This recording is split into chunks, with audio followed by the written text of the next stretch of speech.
Okay, I think we're live. All right, so today's ASN show is going to be all about the payoff pitch Game Pulse. The new PC Beta 3 is out, and I have a special guest, first time returner. Or is this the second time you're on the show? I think Third, it's third. third time on the show. Third Wow, time's a you're like charm. you're really like outpacing everybody here, Mike. Third time is a charm. So Mike has had, let me reset the base here. I've been pulled in since beta 2 to help testing.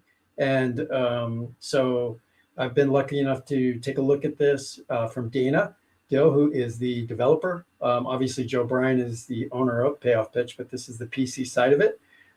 As Dr. Jim stops by. How you doing, Dr. Jim? And so Mike, who has not seen this and is very interested in this product, I thought would be great to have him jump in here as I'm showing some pieces of how this works, especially some of the new beta 3 things. I also want to talk a little bit about how to test software. And so I thought having Mike's Mike, you have not seen this outside of me showing you a couple of screenshots once in a while, right? That's correct. Yeah. Or maybe you might have saw somebody else's video this morning. I've seen a few other videos here and there, but yeah. But you don't have access to this product. No. And I wouldn't want it because unfortunately I'm not smart enough to. I would just get into the game and say, oh, okay, this is working, and I would miss all the things that are not working. So I would not be a good tester. I can guarantee.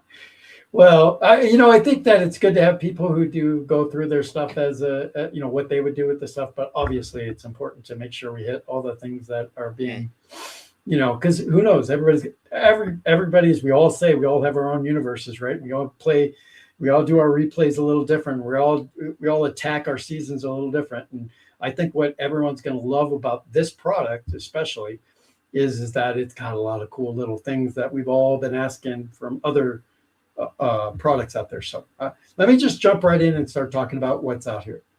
So right away, it jumps right into, I should go over here and make sure I'm on my right page here. Here we go. So it jumps right into the 2024 because it was the last thing I had up. I was messing around with this a little bit just to check some things out. But you can see the different seasons that are available. So these will be your card sets, not based on what you bought from Joe Bryan, but they will be based on what you bought as far as the season from Game Pulse. So that's what will be over here.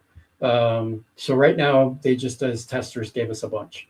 So you see the standings. So this is when you first click on any season. If I click on 1963, you're going to get the end of season here. And so it tells you, and all the stats and everything are here.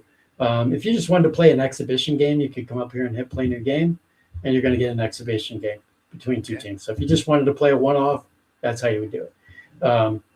If you wanted to do a season, that's where you go into. And I love that they use the word Mike project because aren't these all projects for us, no matter what we're doing, whether it's a replay, whether it's a draft, and whatever we're doing is a project, right? So we're going to jump right in here. I'm just going to show you how to start a new project. So you have 3 different tabs here. Depending on how you answer things here is going to matter whether or not you use these other ones. So you got your project name. So let's say we want to do something with 1975. Well, give me a season that you saw on there. Let's do. Let me go back. Let's do 81. 1980. Oh, that's my favorite. That's why you called that. Yep. 1981 replay. Okay. All right. Mike, you want to do anything special with this? Do you want to do a draft league? Do you want to just do a historical replay? What would you like to do with the 1981 season?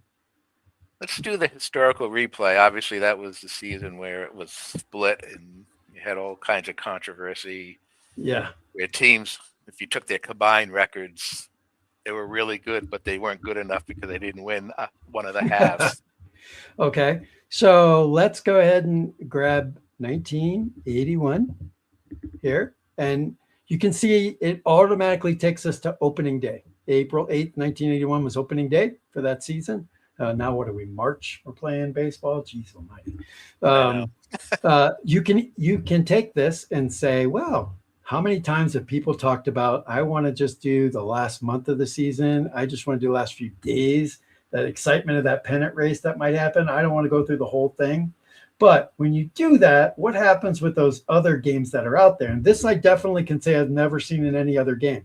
You have to sim up to that date. So let's say we Right. wanted to do September 1st here, Mike, and we wanted to do the last month and few days of the season.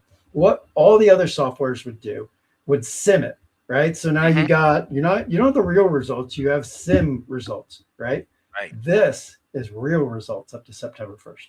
You are literally starting your replay from September 1st with the records, with the individual statistics, everything from September 1st. There's nowhere else that happens that I know. No. Do you know of anywhere? No, that's incredible. That really is impressive. And so, and you think about, a lot of people see PC games, Mike, and they're like, "Oh, it's a PC game. I don't want PC. I just want to do my cards and dice," which I totally understand. But this is your software that's going to allow you to not have to play the entire season if you don't want to, and use your cards and dice and still have everything you need. And you use the board game companion to put your stuff in, and boom, you're starting from September 1st. Everything's all set for you. So that's what we're going to do here is do September 1st. On it. So we go over to create project over here. So you'll notice we don't have a league structure or team assignments happen to us because we're doing a replay, historical replay. Right. Had we done a draft, had we done a create a new league and we wanted to just play around, then we would get the league structure and team assignments. But since there's no need for that, we're doing historical. We will go back and do that though. Let's create that project. Oh, I wonder if I called my other one 1980 replay. Now you can see where it's actually pulling in, backfilling those completed games before September 1st. And that it's not playing these games out. It's pulling in the information from a website, the historical information. So everything everybody played happens all the way through. And also, I'm pretty impressed with the speed of this. It's moving along pretty good. Now, understand it's 1981, so September 1st. We missed all that summertime, right, where they were on strike. But it does happen pretty much that fast. Boom. On September 1st, if you go look, you will see that the Yankees were 45-32. You'll see that Baltimore was there. So we've got everything, even the winning streaks are here, what they did in their last 10. Everything is here. Our leaders, Mike Schmidt's got 23 homers. Dawson has 19, blah, blah, blah. And we're going to talk a little bit about this is a new update over here for beta 3. I'll talk about in a second. But everything is in here. I want to mention something, and that is the schedule editor that I want to, and I'm going to show it in my draft 1981. No, here it is, 1981 historical season plus missed strikes. But if you wanted to take this to June 10th, I believe it is, which is the first where they started the strike, and you took it to June 10th, you could go to edit schedule. And now you can do two different things. You could go in and you can import a CSV file. I already tested this, works just great. You can export it and add the games to it, but you can import your games into this. So I could add the games that were June 10th to, I don't know what it was, August something, that are missing, add those in, and it's right there in the schedule for you. So now you can play the full 1981 season if that's what you desire, which is what I'm trying to do with my other league over here. And then you just hit update schedule and boom, it's in there. You can also, how many times have we seen online where people are, where's my cancel? Turn project. Did I lose it? Nope. And these are the bugs, right? Shouldn't have two of these out there. There we go. I think I lost it because I hit exit game. That's all right. I'll bring it right back up. How many times do we hear people out there talk about there's no good schedule editor, or I'm running a 14-team league and or blah, blah, blah, and you want to schedule and it doesn't do it. Even the one for Digital Diamond, don't kill me, Digital Diamond. I love your product. But even in Digital Diamond, they tell you not to do 162 games. It can't handle it, right? For X number of teams. It even tells you that in their video. I did it on this one and it worked just fine. So let me get back to present. Where's that? There it is. There it is. Bring it over here. Bring it back on. This was not a problem with the game. It was me hitting the wrong button. Boom, back, share. And add a stage. There we go. Does this publisher offer... Here, I'll throw this up here. So Rob Scott's asking a publisher officer similar product for pro football. No, he does not. This is his first venture into the PC gaming world, or just really C&D world. This is really built more for a C&D kind of, what do we call that, like a hybrid of playing the games where you can do a lot with it. You can play just PC, but it was made more as a companion for Payoff Pitch. But you can use any C&D game in this game. And I'll try to explain that best I can here in a minute. But there is no football product, Rob. Sorry. Okay. So we got the game back up. Let's get back into our 1981 replay. Oh, it went right back to our 1981 replay. Good. All right. So that's how you work on the scheduler. If you wanted to sim games, you can click here. And when get into the right area. And you can sim the current day, you could sim next week, or you could pick a date to sim until, which is nice. Again, now you're simming, you're not pulling in the historical results. This is definitely different than what I showed before, where these are historical results. These are actually simming the games out. And then your games are right here. This is your games tab. So you can see right here, you got Seattle against Baltimore. You got the records in there. You got who the starting pitchers are going to be. And one of my Mike, I don't know what you think about this. I've asked that the records be put in there. So I want to see that Glenn Abbott is, 10 and 15 or whatever. I just like seeing that would be nice. Yeah. Yeah. I mean, I love that he has the records in here. But there's here. Also, one of the just quick little tips that I've noticed. If you don't like all this California A, Boston A, all that garbage, and it all being capitalized, this is one of the first things I did. I went in here and I went Seattle, and you'll notice it doesn't even have Mariners. Seattle Mariners, and you can change the colors if you want. You can change the ballparks is another new thing that's in that I'll show here in a second, but let me just get through this part and save, and now you can see how it looks. Oh, because I can't spell. You can see it to me, it just looks, I don't know, having them small, maybe it's me, I think looks a little better, but I don't like that whole big, huge capitalization, but you can make it whatever way you like, but I just think that looks a little better for me. So that's how you do that. Here from each one, you can play the game out. You can sim it from right here. Let's go back. I want to show something. There is going to be an issue with this because we've already identified it, but I want to show what's going to be brought up in the next beta. The ballparks. This is really cool. So when you pick a ballpark out, it does the ones for that season. So you see how do you say that? The stud. That sounded more German than it did French. I don't know French. Yeah, me either. And I just proved it. But that you can see the parks are named based on what 1981 was, which I like. It's the parks, the actual parks. So that's really cool. And it has the ones for that year. The really cool thing is the stadium images. Now, these are being worked on as far as which ones are there. You'll notice the ones that are coming with that we have right now are today's rather than your 1981s. I'm hoping, that's a lot to ask him to have every year, having them all ready. But he's made it so that you can put your own in, which is nice. So all you got to do is grab your own stadium image. And he talked about they could be anything from PNGs to JPEGs to a couple other formats. All you got to do is throw them in that folder, and boom, they will show up in this list. So it's not hard to get it. And if you don't like the one he had, you put in your own, which is kind of cool.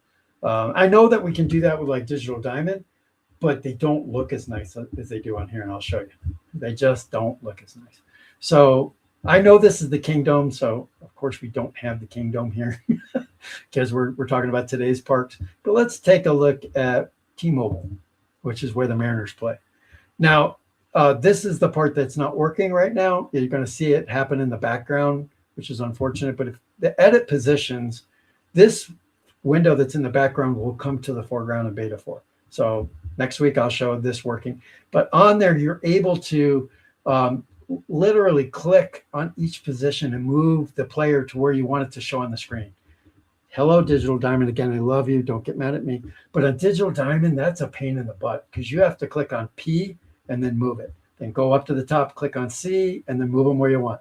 Click on first base, move them where you want. Here, you're literally just moving them around real quick. It took me 2 minutes to put them where they need to go, which was really cool. So you can have the names. It's basically about where the names and the ratings show on the field, which is really cool. Each of these parks, by the way, are made to the actual dimensions of the fields, which I think is also really cool. So it just gives you something that I think is really neat. So I have to go here to close. All right. So we've got that in. So we've got the park in. We're going to hit save.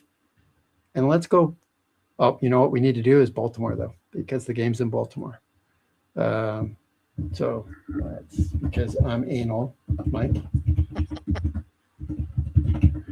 And we got Memorial Stadium, which we don't have. So we have, where's it at? Not Oracle.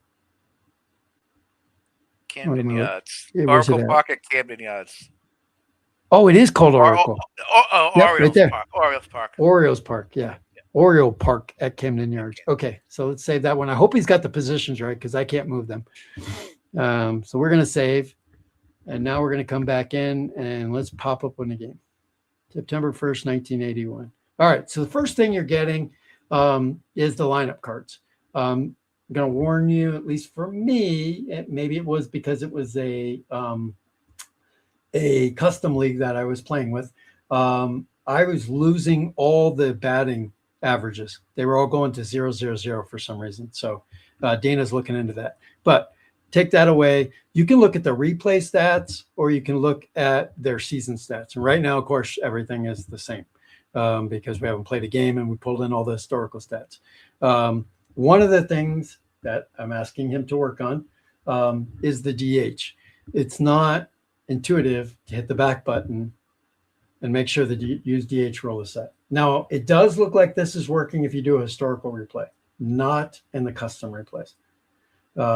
Even though I'm selecting DH rule for the custom, it's still giving me the 8 players in the pitcher in the 9th hole. And so if that happens, you have to go to the back button and make sure this is clicked. Again, I don't think that's intuitive for people. So he's working on that. Team colors, if you ever want to switch these, you can, but you can tell he's got them pretty set. Now, if you want to play around and set a different lineup, it does have the pitchers in there, but you hit generate, and there's your different lineup that he gave. Now he's got Floyd Bannister in there pitching, blah, blah, blah. So will you be able to put in the logos instead of B for Orioles and S for Seattle? Is that he hasn't put it in yet, but I know that somebody asked for it. Okay. So with Dana, everything is coming. He doesn't say no to anything. Sorry, Dana, don't kill me. But this guy is trying to do everything he can for everybody, and which is really nice. He's taken on a lot of, he watches the forums and on the Payoff pitch on Facebook and on Discord and other places. And I don't know how many times he's come in and said this was user requested, and he's putting the stuff in. So. That's a great one, though. I'd rather see the Seattle Mariner logo there. You're right. And even in the standings, maybe, the real small one would be cool. So you can edit the lineup afterwards, and you can see all the where the fielding things are, what their ratings are. You can come up here. You can say, just give me the active players. Give me just the position players. Which obviously he's working on as well, because there's no way there's that many active position players on the bench. You're gonna have about 4 or 5, so that he's working on fixing that. But here's your lineup. It simply drag people around. If you don't like Jerry and Aaron hitting there, and you just move them down. They're easy to move around. I do like that he put the positions in that they qualify for. So Lenny Randall has just about everything, right? Wow. Where Jeff Burrows, right field, left field, DH. So you can only put them where they played, which is nice. Cruz can only play second, short, and DH. So it's nice. Got their averages, you got their home runs, and you got the card that you can click on right away to see if you want to see more information, maybe stolen bases or something, to figure out who your leadoff hitter is, or you just want to look at the cards. They're all right here. and all the ratings are over here, which is really nice for all this. So we'll leave the lineup the way it is. Now, if you want to go with an AI manager, you can, and you click up here, and let me introduce you to this incredible lineup. Now, I know a lot of people, you're either on AI or you're not. And I can tell you, Dina has done so much thought process into these AI managers. And are they perfect? What do we say about a perfect game, Mike? It doesn't exist. Thank you. Good cue. And I didn't even cue you up for that one. No, you didn't. So it doesn't exist, and nor is AI any exception to that rule. However, I think these are pretty dang cool what he's done with these. He's gone to the part where AI takes a look at, let's say you're going to do a sacrifice bunt. He looks at what inning it is. He looks at what the batter's rating is. He looks at what the runner's rating is. He looks at how many times the batter had sacrificed hit. He looks at the on-deck batter and determines whether or not this is a good situation. He puts a percentage on that, he being, because no AI works out without a human telling it what it should be looking at. It's just doing formulas in the back end. He's put a formula together that it makes that decision, and it decides whether Bud Bowling in this aspect is going to bunt. Now, you can affect that by your own desire. If you're going to use AI, you can say, give me more of a balanced approach while I'm there, on a little bit of everything. You can say, I'm going aggressive. And let me tell you, I did this with the A's in the 80s. Ricky Anderson ran wild, as did the rest of the team, unfortunately. So I told him, you got to be careful, because I had guys who had no stolen bases taken off because I played aggressive. So there's a little bit of that. Conservative, obviously, and we're going back to the real Sparky Anderson days, being really conservative with what you got. I love the dead ball era. What a great idea to put that in there. So you're managing a different era of baseball. So you're going to manage it a little different, right? He's got the station to station era, which I believe he said he thought was like the 90s. I don't know what he was. He's got I've never heard a baseball era called station to station. No. But Dana put that in there, and I think I heard him say it was might have even said it was the 70s. I can't remember. There's the fireman era. I was thinking 70s, maybe. Yeah, maybe 70. Basically batters going station to station, moving from first to Earl Weaver baseball, right? Yeah. And fireman. So you're using that bullpen. Definitely going with the bullpen there. Speed demon. Oh, I'm sorry. I didn't use aggressive. I used speed demon on the A's, and everybody took off. So this is your Cardinals teams from the 80s and 90s, right? They ran like crazy. Moneyball. We all know, we've all watched the movie, so we all know what Moneyball is. And then the opener era. So now he's talking about today. So allowing some of the relievers to actually do a start. That's cool. He said, this is not it. This is just the start of it. So as he sees the need and everybody tests these out and uses them and has feedback, look for him in future releases to put more stuff in here. Yeah. Rob Scott has a good why we'll never have a perfect game. His comment there. And for stadium menu items, ballpark franks, nachos. That's why we'll never have the perfect PC game. Yeah, no doubt. I'm gonna back up and do my own life. And I was at I do software testing and for hospitals. And I was at a hospital in Philadelphia. I won't name the hospital, and trying to teach the ER docs and staff how to utilize an electronic medical record. And this was literally back in probably the late 90s, early 2000. And they were going from paper to a computer. Okay. So getting off the old doc carrying around the clipboard with your EMR, and so I had a doc who stood up and said, I swear to you on this, I use this story all the time, stood up and said, where's the goggles? And I said, goggles? And he said, yeah, I want goggles. I want to be able to be walking around going like this, clicking on the patient chart. And I'm like, seriously? This is back then. I could maybe see that now, requesting that, maybe. But this was 25 years ago. This guy wanted, and nobody's going to be happy with everything they get, right? Right. He's not happy. He finally loses that chart. He has to carry it around. Everything's electronic. He can talk into a mic that he's got in his hand. Everything goes into the system. No, that didn't make him happy enough. He wanted to freaking, he wanted his goggles. And so we nicknamed him Goggles, by the way, for the rest of the time. Yes, I get to talk to doctors like that. And Rob left, thought that was good. Okay, I got a little off track there, Mike. All right, so anyway, that's what you can do. So shall we have the AI manager on for this game for these guys, or should I keep it off? Let's try a little bit of it. Let's try a little bit. Okay, so let's go over and accept this. This look good. We'll do the AI manager. Now let's go over and look at Baltimore's lineup and see what you think. Any changes you want to make here, Mike, to Baltimore's lineup? No, it looks good. So again, that was all AI making that decision based on the lineups for that year. Okay.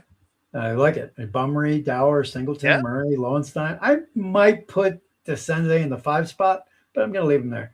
If it was me, that I would have DeSenze hitting ahead of Lowenstein, but maybe he's got him in there because he's a lefty against a right-handed pitcher. So you wanted to break up Murray and DeSenze. Hard to argue with that, right? Right. So this is Earl Weaver. What kind of manager are we making Earl? Conservative, aggressive. I mean, he's got a little bit of everything in him. Station to station. He's looking for that couple men on base and then the 3 home run. Three-run homer, yeah. He doesn't ever want to run himself out of an inning, right? I'm sure that's what he's probably said a million times. Don't run us out of an inning. Right. The old never make the third out at third base. Those kind of things. He's famous for those. Love them. Okay, so we got that ready. So let's play some ball and let's see how this looks here. All right, we accept. Let's play some ball, as I said. We got our AI manager. We've already set it in there, so we're good here. We're good here. Let's play ball. All right. So immediately we get the wonderful pop-up screen. I have to make sure I'm using this. I want to run over to the to my StreamYard screen and click, and that's not the screen I should be clicking on. That's why I keep moving the mouse all over the place. I got to remember I'm on this other screen. All right, so you can see Seattle's lineup, and I love that anytime you hover over anything, you're seeing the card. Makes it feel more C&D to me. Now again, we didn't set it this way, but and maybe we can do another one, Mike, but as a board game companion, but this can be set up as board game companion. This makes me feel like I've got that game in my hand. I just love it. So a couple of things I want to point out right away. So you got the scoreboard up here, which is nice. Again, having those capitalized, I think makes that scoreboard look bad. So that's why I like it like this. You got the score. You can auto play an inning, half inning, full inning, and until a certain inning, or complete the entire game. You see, you got the guys out in the field. Again, love the cards that pop up. You can see their ratings. You can also see their quick ratings here. So you can see the range. This is what I put in, Mike, into Digital Diamond. This is what takes me so long to start a season. I'm putting all these in. They're here for you. Now, this is a good point for me to try to clear up some confusion from people, because it confused me too. If you have the 1981 season C&D on your desktop, you don't have to buy the 1981 season from Game Pulse.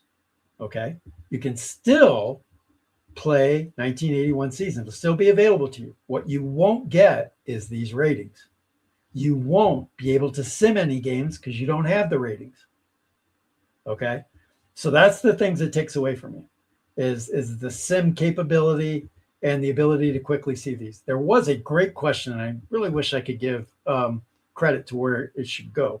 But somebody on Payoff Pitch Facebook said that they wondered, could they manually enter these ratings via, like Digital Diamond, even though they don't own the 1981 Game Pulse package? Could they enter these? They realize they still won't get automation done or simming done, but they would be able to see them. And I asked Dana about that, and he said he was definitely, as always, going to add that to his list. And when he says that, honestly, Mike, he's not blowing anybody off. That every time I hear him say that, it ends up in the next release. He does not just say that. So if he says he's going to take it on, he's doing it. That's what I've seen from Dana thus far in the very short time that I've got to know him. If the guy says he's going to do it. Now, look, if it's a huge project, yes, he may say he's putting it in. It may take 2 or 3 releases to get it in, but he will get it in. I can tell you that already. The guy is amazing. Okay, so we've got all our players out. We've got everybody's out there. We got the batter up. Over here, this is a really cool new thing, Mike. When the infield is in and when the corners are in, you are going to see Doug DeCenze move down. You are going to see Mark Belanger move down. And then he's also puts in this like hover, like colored hover that goes over it. He's even thinking about adding the team colors to it, which I thought was okay. But just you'll see it when they do that. And it just reminds you the infield's in, which is really cool, or the corners are in. And so I think that's a really cool thing. Another couple of things, I'm going to quickly take the comments off the stage here. Let me get over here so we can see some of this over here. All right. So some of these move around, and I'm going to struggle to move them because I'm not on the right spot where I belong. There we go. You can see some of these move, which is nice. You can also get rid of these in these settings. Some screens you can't, many you can. And you can move these around. Some of them you can make even larger, like this one I knew I could make larger, but it's not doing it. So he is working on the touchiness of these, but you can make some of these longer or larger and bigger and remove them as well. So it's nice that you can kind of set up, because the ballpark sizes are so different that sometimes these screens overlap, and that's why he did that. And just sometimes people don't want those dang screens up. I have them up for testing. I obviously have my thoughts of which ones I like up, but for testing, and for this, I thought I'd just show them all. So you'll see all these fill in, and we can talk about them as we go along. So game options. I want to quickly jump in here and talk about these. Auto dice rolling. So basically, it's going to roll. You're going to click a button, and it's going to roll the dice. It's pretty. I even think this is pretty cool. So this is, again, assuming you're not using the board game companion, but if you are, you click here and do it. But if you are playing a game of Game Pulse, and you're not doing the board companion, but you're still playing Payoff Pitch here, you can use any of these dice rolling options. And I will show you them in a second. I'm going to just start with auto dice rolling. And tray options, this is really cool. You have a little box that you can do, so it almost looks like you're on a tabletop. You can hide that box if you want. You can roll in place where they don't move. You just click on the button and all of a sudden they start moving. And then you can return the dice to start. And that you'll see when these things roll. I was manual dice rolling. Okay, I'm just going to leave it as this for now. The steal options. Manually, you can take over, even though the AI is managing the game. If you want to take over steal, you can, which, because I had that A's thing going, where I had somebody, I don't remember who it was, take off Dave Revering and take off steal. You can kind of stop that here. Sack bunt, same thing. If you don't like the way the auto manager is doing the sack bunt, turn it off, do it yourself. You can use charts or you can use the fact cards. I like to use the fact cards, but we'll show you both. The supplement strikeout rule, that is the additional, that thing at the bottom of the card where nobody remembers to look at it, where it might say 51 to 55, Jack Morris strikes out batters, but no one sees that. And Mike's looking like, I didn't even know that was there. Yeah. Well, you lost your video feed there, Mike. Anyway, there's a supplemental strikeout rule, and that's what that is. And then there's the hit and run rule. And then using the rare play charts. I have noticed in full disclosure, there's the word I'm looking for, that in the rare play charts, it's been working sometimes, and other times it froze up the entire game for me. But of course, anything I tell you that I found is wrong, I've already told Dana, and he's probably already fixed it for the next release. So. But the rare play charts are there, and you'll see the game. Here's what I love about this, and I don't remember who I talked to. I think it might have been Kevin Thomas about this, but I love the fact that when you're doing it this way, you don't miss anything. You don't miss that supplemental strikeout. You don't miss maybe you read dyslexic and you read the dice backwards by accident. It's supposed to be a 42 and you read 24 for some reason in your head. That's not going to happen with this, because it's reading it for you, and it's automatically forcing you into the right steps. If you're supposed to go to a fact card or a chart, it takes you there automatically. You cannot finish without it. So it looks like we lost Mike there for a second. He'll be back. As soon as he is, I will add him back on. Okay, so we're going to go ahead and resume the game. And if I go back over to the right screen, resume the game. And so to kick off the game, you simply hit payoff pitch. And there you go. There is the cards for the game. So here's my leadoff batter, my pitcher for Baltimore. You see the fact cards because I said I wanted those. And you see the stadium card. Everything that you'd be looking at. Here's my 2 dice to roll off Stone's card and then Cruz's card. And then the dice you need for the actual out after doing the pitcher, in case you haven't played payoff pitch before. You know what I'm going to do? I'm going to maximize this, and maybe that'll be a little better on the screens. Okay, so when I roll, there's Mike. Mike is back at the stage. Hey, Mike. I'm not sure what happened, but did you pick us up something to drink, or what's going on there? No, I had no idea. I had no idea what happened. I don't know if the sun, because it's coming through the window, was hitting the camera lens, and normally I'm not on when the sun is out like this. Yeah, I have my drapes shut because of it. It's so bad here, which is bad, right? That's a nice thing. But yeah. Well, I was hoping you went and got us a beer or something, while we were I know dinner is cooking. I can smell that. But oh, now you're making me hungry, dude. I didn't really eat lunch after Little League. Nice, nice juicy steaks coming out. Oh, you did not just do that. Oh, I did. Man. Now I'm starving. Okay, thank you. And the last time you'll be on the show. So what I did, Mike, is all I did was just hit the start button, the payoff pitch start, so we could get rolling. So here we are with the dice, and I'm going to show you all the different ways down that menu, but let's just start rolling. We got everything that you would have up. Nice little lineup here, which is really good. I did ask for another one right here to show me the defenders. I think would be good. Okay. The defensive lineup. Maybe whether that's a picture, whether that it's simply this. But I'm sorry. This is the fielders, the batters. So I'd like to see the lineup. Who's after Cruz? You can't tell right now looking at the screen. It does automatically after you roll this take you to that, but I just, for me, I would just there's real estate here to do it, so why not? So it was just one of my requests. So, all right. So here we go to roll dice. So you see how I threw it and then brought it back and we got a ground out third base. So you can see he highlights it, which is really neat. What I was saying earlier, Mike, is if you're dyslexic, see, I can't even say it. I'm so bad. So if you once in a while roll dice like I do and not read them correctly, I'm looking at a 42 on my dice right now, sitting here, and somehow once in a while I'll read that as a 24. Or you'll read the black instead of the red first, blah, blah, blah, blah, blah. What's great about this is you can't read it wrong. Right. It's not going to read it wrong, which I think is nice. And if you were supposed to go, to that supplemental strikeout, by the way, Mike, that's right here. Okay. That's where the supplemental strikeout is. So obviously he doesn't have one, but if you ever see that in there 51 to 54, instead of if it was 42 to 48, it would not be a ground out to third. It would be a strikeout. Many people miss that. And I don't know how many times I've missed the old 30, which is a wild pitch.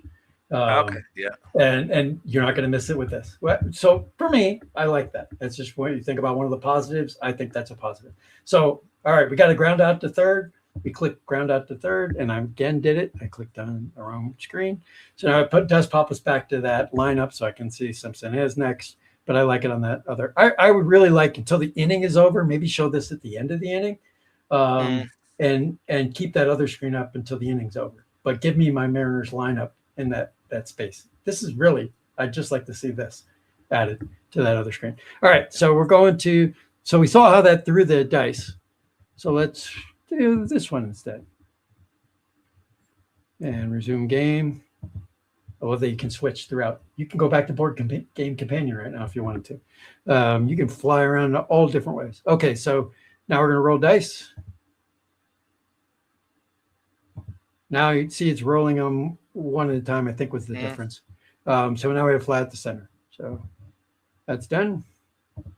Don't really see a big difference here. Separate the D6. Oh, so yeah, the auto dice threw them all at the same time, I guess. And then D6 and D10 were different. Manual dice rolling. Oh, I'm rolling. That's so this is kind of almost Board Game Companion. This is you rolling the dice. So I'm going to roll off camera here. Give me a D6. I got a 2 and a 2. So we got 2. I think it said yet. I haven't done this yet, to be honest with you. 2 plus 2, and I got to get a D10. Do I have one? I do. Look at this. I got my dice all over the place here, Mike. Oh, that's a 20. Wrong one. There we go. There's my D10. It's an 8.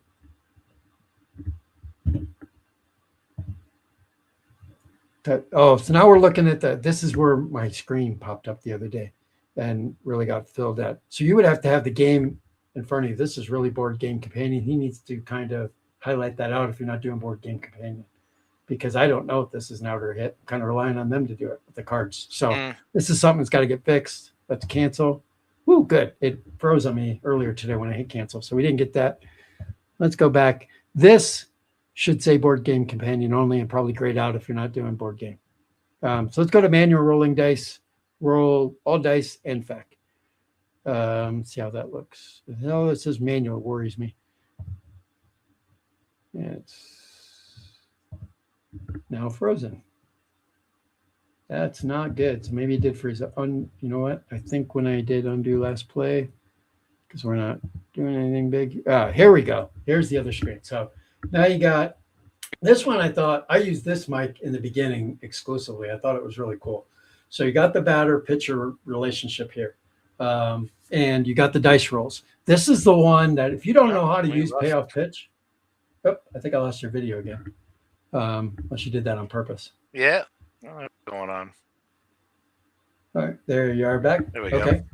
Okay. So this one, this is the one where if you don't know how to use payoff pitch, this will teach you payoff pitch. So it will only do what it needs to do. So we're going to click on the dice up here. We got a 4 in play, and you can see it's telling you. It's kind of like giving you everything you need on what happened and in play. Now the batter roll, it's showing you need to go over here. Roll, you got an 18, gives you the base hit, tells you what happened. Continue. If you needed to go to a fact card, if you needed to go to the stadium card, it would come up, which is kind of cool. So maybe we'll get one of those. And off goes Joe Simpson to first base. And you can see it's in here. Keeps the list of the runners here. I've been turning that off. Oh, I do want to talk about this right here. So AI decisions. This is really cool. I've been, instead of having the all on, sorry, there's 2 different kinds. There's executed and evaluated. So he is basically showing you what he's thinking. The AI, should I sack bunt? The batter who's up right now, Tom Pachard, he declined in his thought process. I don't think it's a good way to do it. He had a 0% confidence in Tommy. Tom, I hope you don't own the game. Bunt only effective with 0 outs. And factors, his bunt rating, the big factor, the main factor is his bunt rating sucks. He's a D. So AI said, no, I'm not dropping a bunt. It's the first inning and we got a guy on. No, I'm not going to bunt. So sorry, Dave Gardner. Yeah, we won't go there with the runner on third. So I like to keep it on executed. But when I'm testing, I will have it up, all the way through. But you can have it on a whole or just evaluate it. As you can tell right now, AI has done nothing. It's been doing a lot of evaluating, but has not interrupted this game at all because it did not see a spot where it thought it should. Up here is your play-by-play, by the way. And so you can see this. Lots of people turn that off because they already know what the play-by-play is. They've been watching it. But, it's up there if you want it, especially if you want to go back and see what happened. All right, so let's continue on. And next batter up here, we got a ballpark. See? So, okay, so you can see the ballpark card came up automatically. And it's asking for a ballpark lookup. So we're going to roll the dice. And we got a 10. We got a wheelhouse. So now it's asking to roll again for the batter roll. So we're over here on our batter looking at his wheelhouse. So 1 to 44, we're going deep here. Mike, we got a 52. So neat. Yep. Now you need to flip a fact card because that 52 was a double. So we're flipping a fact card here. because I'm using the fact cards for the base running, which this is something I think Dave would like, because I remember Dave's video saying he did not like the base running system, didn't understand it in Payoff Pitch. Doesn't need to here. If he uses this, it's doing it for him. So you flip the card and it tells you the double and the runner scores. Cool. Because based on the right here, where's it at? Oh, right there. Double, deep drive off the wall, right, and right or left based on all runners score. So instead you had to figure that out, which I always thought was pretty easy to figure out anyway. But or maybe Dave just doesn't like that. He wants something else. I don't know. But it seemed like he didn't either like nor understand the system, or maybe he wasn't even using the fact cards. Maybe it was the dice. He was using the dice version and didn't like it, or the charts. So this is one of the reasons I like the facts, because it gives you really what happens right here, which I think is nice. So we're going to continue, and we got ourselves a 1-0 game already for Seattle. Why do I feel like Paul Skeens in opening day here? I'm going to get wrecked. All right. So, look at this. So AI is thinking about walking Richie Zisk. Issuing an intentional walk. It has a 70% confidence of walking him. Now, I've seen this and I've reported this. It's walking players too early in the game. I think so. Yeah. And nobody's going to walk him in the first, even probably 4 or 5 innings of Major League Baseball game number 1. This isn't the 162nd game, and you're trying to get the pennant or something, Or, might be 7th inning on. Yeah. Something like so that. Even in the Barry Bonds era, right? I get the whole. He started the whole intentional walk with the bases loaded kind of thing. Nobody would ever do, but still, they weren't doing that till the 7th inning or on. They weren't doing that in the first inning. They were letting Barry hit a grand slam. All right. Anyway, so just letting you know that he considered it. So let's go into the pitch here. We got in play 13. We got a base hit, so we got to flip the card to see what the result is. And we got a single. Runners advance 1 base, runner second. It's got the question mark, but we didn't have a runner in second, so it didn't matter. Or we did, didn't we? We did. We did, sorry. So he scored. Anyway, so there you go. We got another run, and I told you we were going to have a ball. Now, see, here's a problem. He wasn't out, was he? Because why is it still 1-0? Let's go to the box score. Still 1-0. So here's what I do. I go to play results. Oh, he was out. He was out at home. He was out at home? On second base is out. So there you go. Okay. Now, here is a problem that I've seen a couple times now also, and have reported it. He did intentionally walk Zisk. Okay, but where was Zisk? It wasn't on the base path. He didn't put him on first base. Yeah, true. Yeah. So he should have put him on. And because it immediately brought up, if you look up here, it's missing it. Between Simpson and Pachorik should have been Zisk. It's missing him. So after it makes that evaluation, which it says it executed, it should have put Zisk on first. On first base, and it didn't. Yeah. And it also probably didn't give him a walk. I had noticed this in my other game. He doesn't have a walk and should. Yep, Zisk does not have a walk. No, it doesn't. Yeah. Okay. So even if it's an intentional walk, I'm pretty sure it's still a BB in the box score. Yeah. Yep. So trust me, it'll be fixed in beta 4. I know Dana. He'll have that fixed right away. All right, because this is Jeff Burrows. So Zisk should be here. Burrows should be here. All right, so. All right, we're going to keep going here. Despite that, the Orioles, Steve Stone is still getting rocked. I keep doing that. I'm hitting the wrong screen. All right, so we got a 7, tough, and a 52. So we got another base hit by Bochy. And we got runner on second scores on this one. So I was thinking Zisk was there, but he wasn't. Yes. Oh, you're right. It did, didn't it? Did it give it another? It still didn't give it a run. Still 1-0. Yeah, he'll fix it. Sorry, guys. We got this right. First and third, we got Butchie at first, and we got Burrows at third. He's got that right. Just that intentional walk thing screws it up. Yeah. Okay, so this is interesting. Oh no, saying at first. I thought it was saying Butchie was the batter. Like, wait a minute, he's not the batter. Okay, so we got Lenny Randall still doing it. The wrong thing. There you go. So we got a ground out to second, and that's the inning. So you get this up. You can get rid of this if you want. It does disappear on its own after 3 seconds, I think it is. And I think you can even lower that down to like 1. Hey, let's hit the chat here real quick. So we got Dave jumping in, saying hi. Hi, Dave. And then we've got Z Dufferman with a Seattle guy, Mike. You know my whole feeling on the whole West Coast. Welcome, West Coaster. Hopefully you're a West Coaster with the Seattle crack in there.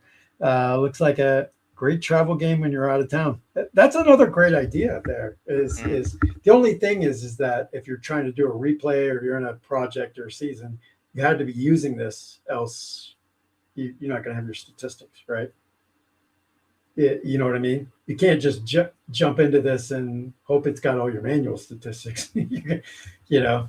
But if you didn't want to, if you were using the board game companion for this and then went on the road and now you don't have your cards with you, you can just play the game, you know, instead of taking the cards with you like I used to have to do all the time. So that's nice.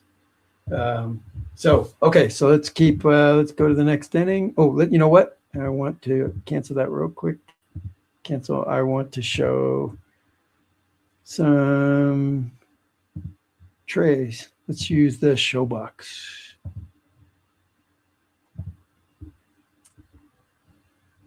I thought there was a box on the screen, but maybe there is. Can you see that? It's a dark box. I think it should do something really cool, like put a box in there, you know. Some of the cool ones that we've seen that are made up by some of these guys in the community. Kind of cool. But yeah, I know I'm asking for a lot there. But so let's roll the dice. Oh, it just drops it in the box, which is nice. Okay. And so we got a tough fly out the left field. Let's go ahead and do the whole inning with it. And we'll flip to another one. So we got Floyd Bannister on the mound, by the way. Rich Dower grounding out. And we've got Patient and Singleton grounding out second. And boom, inning over. All right, let's switch over to seeing what the hide box looks like. Okay, because someone's just going to get rid of the box. But still just do the same thing. Just no box on the screen. All right. You can see why I think we should just keep this screen up and not go back every time. Like, I wish I could hit single right here and then just flip to the next guy. But we got to go back to this screen. I don't know. I would like to just keep it on there. But anyway, we got an 8 in play and fly out to right field. Tough, 35, ground out, first base. Another inning over. We got a no-hitter going, man. Wouldn't that be crazy to have that on the whole time? I'm already nailing it in the bottom of the second. So let's go. Let's turn off this one. Let's go to roll in place, no movement. There's a game. All right, so it's just going to stay here, obviously. So if you don't want him rolling over, deep. Eddie Murray, that ball's gone. And was that the no-hitter? Yeah, that took care of it. Yeah, I had to say something. Yeah, I had to say something. We got in play, left field. Ooh, I hit that quick. We got in play, ground out to there. What's nice about this is I'm only hitting this once, where before I was hitting it twice. So it depends on how you want to do it. Some people want it's in play, and they want the ground. They want that little step between. But if you don't care about that step and just want to roll once, you can do that, which is nice. So it's really made up for like so many different people. There's no perfect game, right, Mike? That's correct. He's trying to get it to where everybody has their style. It's just really hard to please everyone, but it's nice to do it this way. So now I got a tough. Ooh, there's a strikeout. Pachork goes down. There's Zisk with his first official at bat. He's still upset about his statistics right now. Grounds out to second because he's mad. Burrows with a tough strikeout. Steve Stone going on. There we go. That's which one you want, Mike? You call it. Let's see. I'll go no tray free roll. Is that what? Yeah, hit no tray free roll. Top one. Oh, no tray. Okay. Yeah. You want that one? Okay. Yeah, we'll do that one. Do you want to use the charts or the fact cards? Actually, the fact cards. Okay.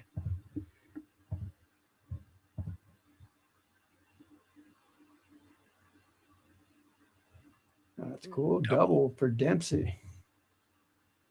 I don't think he got that many doubles. He was pretty slow. Yeah, I was gonna say. Yeah. Unless it's a rain out. Rain out, yeah. Everybody knows that one. Oh yeah. Yeah, I'm not even an Orioles fan, and I know that one. Because we all watched This Week in Baseball. Oh, that was right? that was fun. That was funny. Yeah, that brought like humanness to the players when he did that. I did as a kid. Yeah. I was like, wow, he's just having fun like we do in Little League. Yeah. All right. So we got more of that. Here's Dower. Rare play walk. So because we had the 0-0, it ended up being a walk. Had we had the charts up, it would have went through it, I believe. Okay. So something happened on that walk. I don't know what it was. But because we didn't have to. At that, I would like him to probably put a little bit more information on what happens on the rare plays. Maybe ABS kicked in. Yeah. Exactly. Oh yeah. Don't even go there, man. Oh, geez. I saw your post the other day. Oh, geez. I don't have a problem with the ABS. As everyone knows, I love automation. What I have a problem with is why is the catcher getting 5 out of 5 right in 2 innings on the umpire? That's horrible. You know, my thought was, when catchers retire, why don't they become umpires? They should, obviously. And the batters are seeing it. So you got a guy who's squatting. I think I saw a rate that opening day, and I'm not talking about just the first game. I'm talking about opening day when all the teams did play, majority of them, that there was a 90% success rate on the challenges. And that says everything about the umpires. Because I'm not sitting here saying it's easy to be an umpire. Jesus, man, this game now today, everybody throws 110, and they all run 4.2 down to first base. You know, everything's a bang bang. But how are we expecting 45-year-olds to be able to call a game of a 22-year-old? Their eyes are better, they're sharper, and obviously they are right almost every single time. Unless you're Angel Hernandez. Yeah. No, I didn't mean the umps are right every single time. I meant the players are right every single time. Right. And it's just and it's just crazy because we're all sitting here at home watching our nice little strike zone that we've had from Fox since 1998, and all knowing it's a strike or not for 20 years now, 25 years, and but the umpires are still getting it wrong at 25 years later, and now they're just being called out on occasional ones. Let me give you something that happened in the game I was watching. I know I'm going off topic here, but Mike, I'm watching the Reds against the Red Sox, and my Reds game's tied 1-1, runner on second and third, 2 outs, and guy at the plate's got a 1-2 count. Here comes the pitch, up goes strike 3. That ends the inning. We're going to the top of the ninth, or bottom of the ninth. This was the top of the ninth. Going to the bottom of the ninth, tied at 1. Nope. Batter does the old top on the head, and turns out he was about this far away from being correct, which is a lot at least on television, right? On the inside of the pitch. So now the count is 2-2, and guess what happens next? Line drive. Oh, are you frozen, Mike? I think you're frozen there. Yeah, everything's frozen again. Mike's having issues today. Too much sunshine. Let me remove this one. Let me add him back to the stage. There he is. Okay. That was internet. That was not. Well, that was internet this time. I was blaming the sun again. No, I had no signal. I don't know what's going on. Somebody probably hit a pole down on the main road again. Gotta love it. Common out there speeding to Foxwoods Casino to blow all their money. Hey, I just want to pop this up because I want to tell Mike that yes, we're going to pop up the charts in the next thing. So thank you. And if I don't, Mike, you remind me. And Sure. then also from the chat, the NFL needs former players to referee. I think every sport. I think it's a great idea, Mike. The only problem is it an eye issue? Is it you're a little older? Hey, we're all wearing glasses, right? Yeah. And so is it that you just can't see what you could see before? Yeah. And it's not. I'm not sitting here saying again. I think it's the hardest job in the world. You got everybody on television, everybody in the stadium sees it's a strike because they get the benefit of what you don't get. You know, they're not sitting behind home plate looking at a nice little box for them, and a little oh that pops where it landed. They don't have that. So if we're going to do that to them, why even have them? I think there should be a guy up in the broadcast booth who goes, strike one, count as 1 and 2, update the scoreboard. And that's the baseball we turned into. And it would be faster. It wouldn't have to have all these challenges. We all see it on the screen immediately that it's a strike or a ball. So that guy's watching the screen and he's just announcing to the crowd, strike one, ball one, runner is out at second. Yeah, we don't need them. We don't need the umpires in today's game. It's probably not going to be a popular opinion to the purists, but that's what we've done to them. It's not their fault. We've done it to them. We're tired of them missing a perfect game against my Indian. That guy had a perfect game. They screwed that up.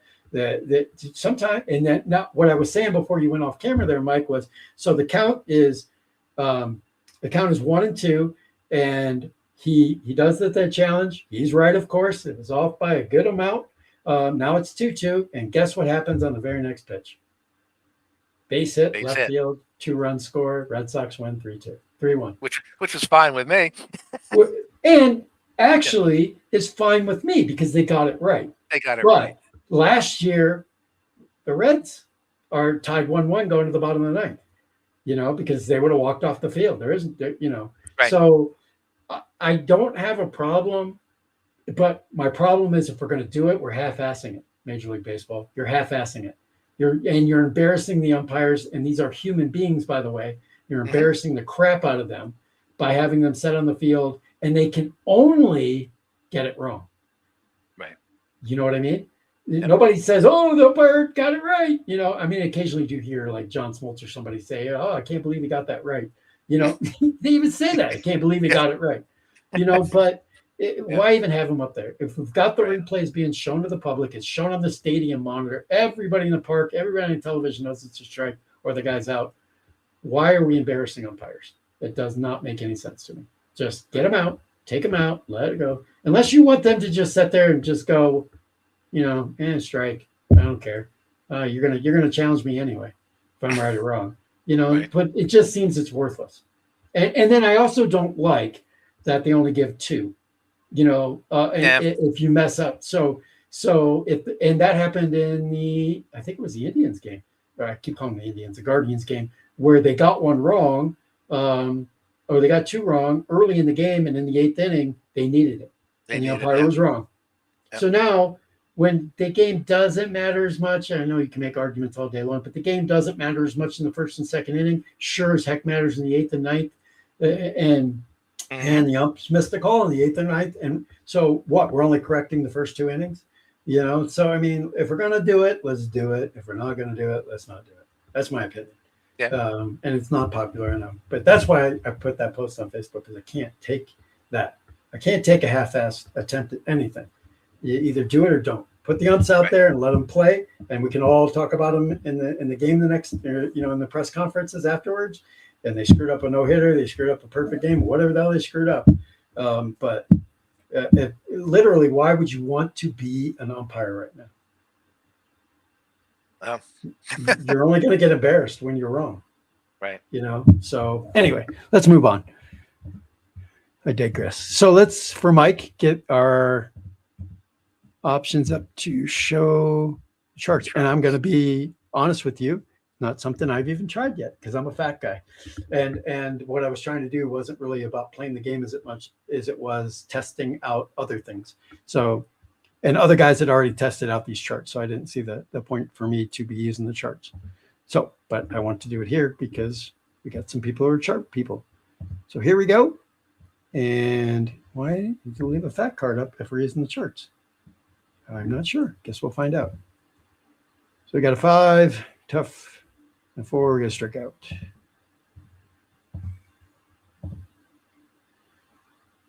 Tough again, and another strikeout. Yeah. Ooh, Stone's on fire. How many has he got now? It's right down here, by the way. I haven't pointed this out. 4 strikeouts, no walks, 5 hits, 3 2/3 innings. You also got the batter here. I guess that's nice to come back to, but again, I think you could do that on the other screen. Here, could probably put that somewhere. Maybe even underneath it would be kind of cool. So let's roll the dice again. Patient. Ground out to second. Of course, we're not getting any chart issues yet. Got a tough base hit for Eddie Murray. He's on fire. 2 for 2. Tough. 56 strikeout. Lone Star must have a huge strikeout. Oh, 1-97 against the lefty. Probably shouldn't have been playing him, huh? That's Mike's fault, by the way, not mine. No, in play 33. I got to ground out to the pitcher. Ends the inning.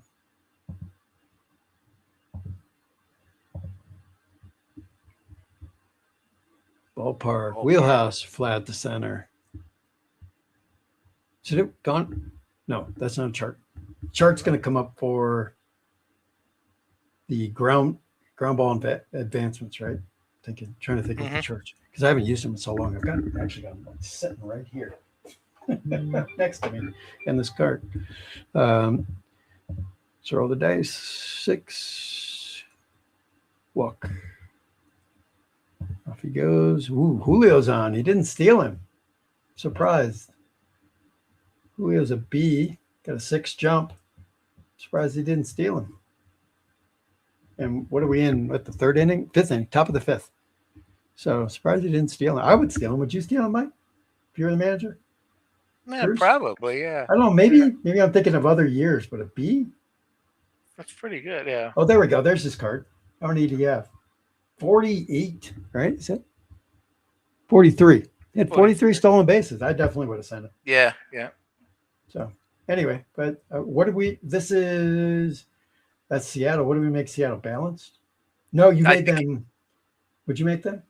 No, I think they were balanced because Baltimore is station to station. Yeah, I think we made them balanced. And I think they're conservative. If they're conservative, that would make sense of not stealing. Yeah, I think that's what we can look at it. It was the first option on the list. But that's balanced.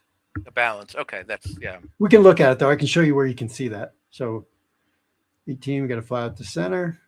So here, where we're doing it, Mariners. We have the Mariners is balanced. Yeah. Okay. So I wonder if the AI didn't even consider it, right? Well, yeah, I was just going to say, let's look and see if the AI because it was balanced, I guess. Evaluated. Let's go see. Nope, he sure didn't even evaluate it. He looked at maybe bunting Joe Simpson, but that was it. Yeah. Okay. I don't know. I'll let Dana know that one. But again, now it becomes kind of is that a call? Is that I don't know. I think it should have. I think I would say at least it should have been evaluated. But the guy who has 40 plus stolen bases on first base, game tied at 1, 5th inning, I would say it should be evaluated. I don't think you could argue going or not going, but I think you can argue evaluation should have been done there.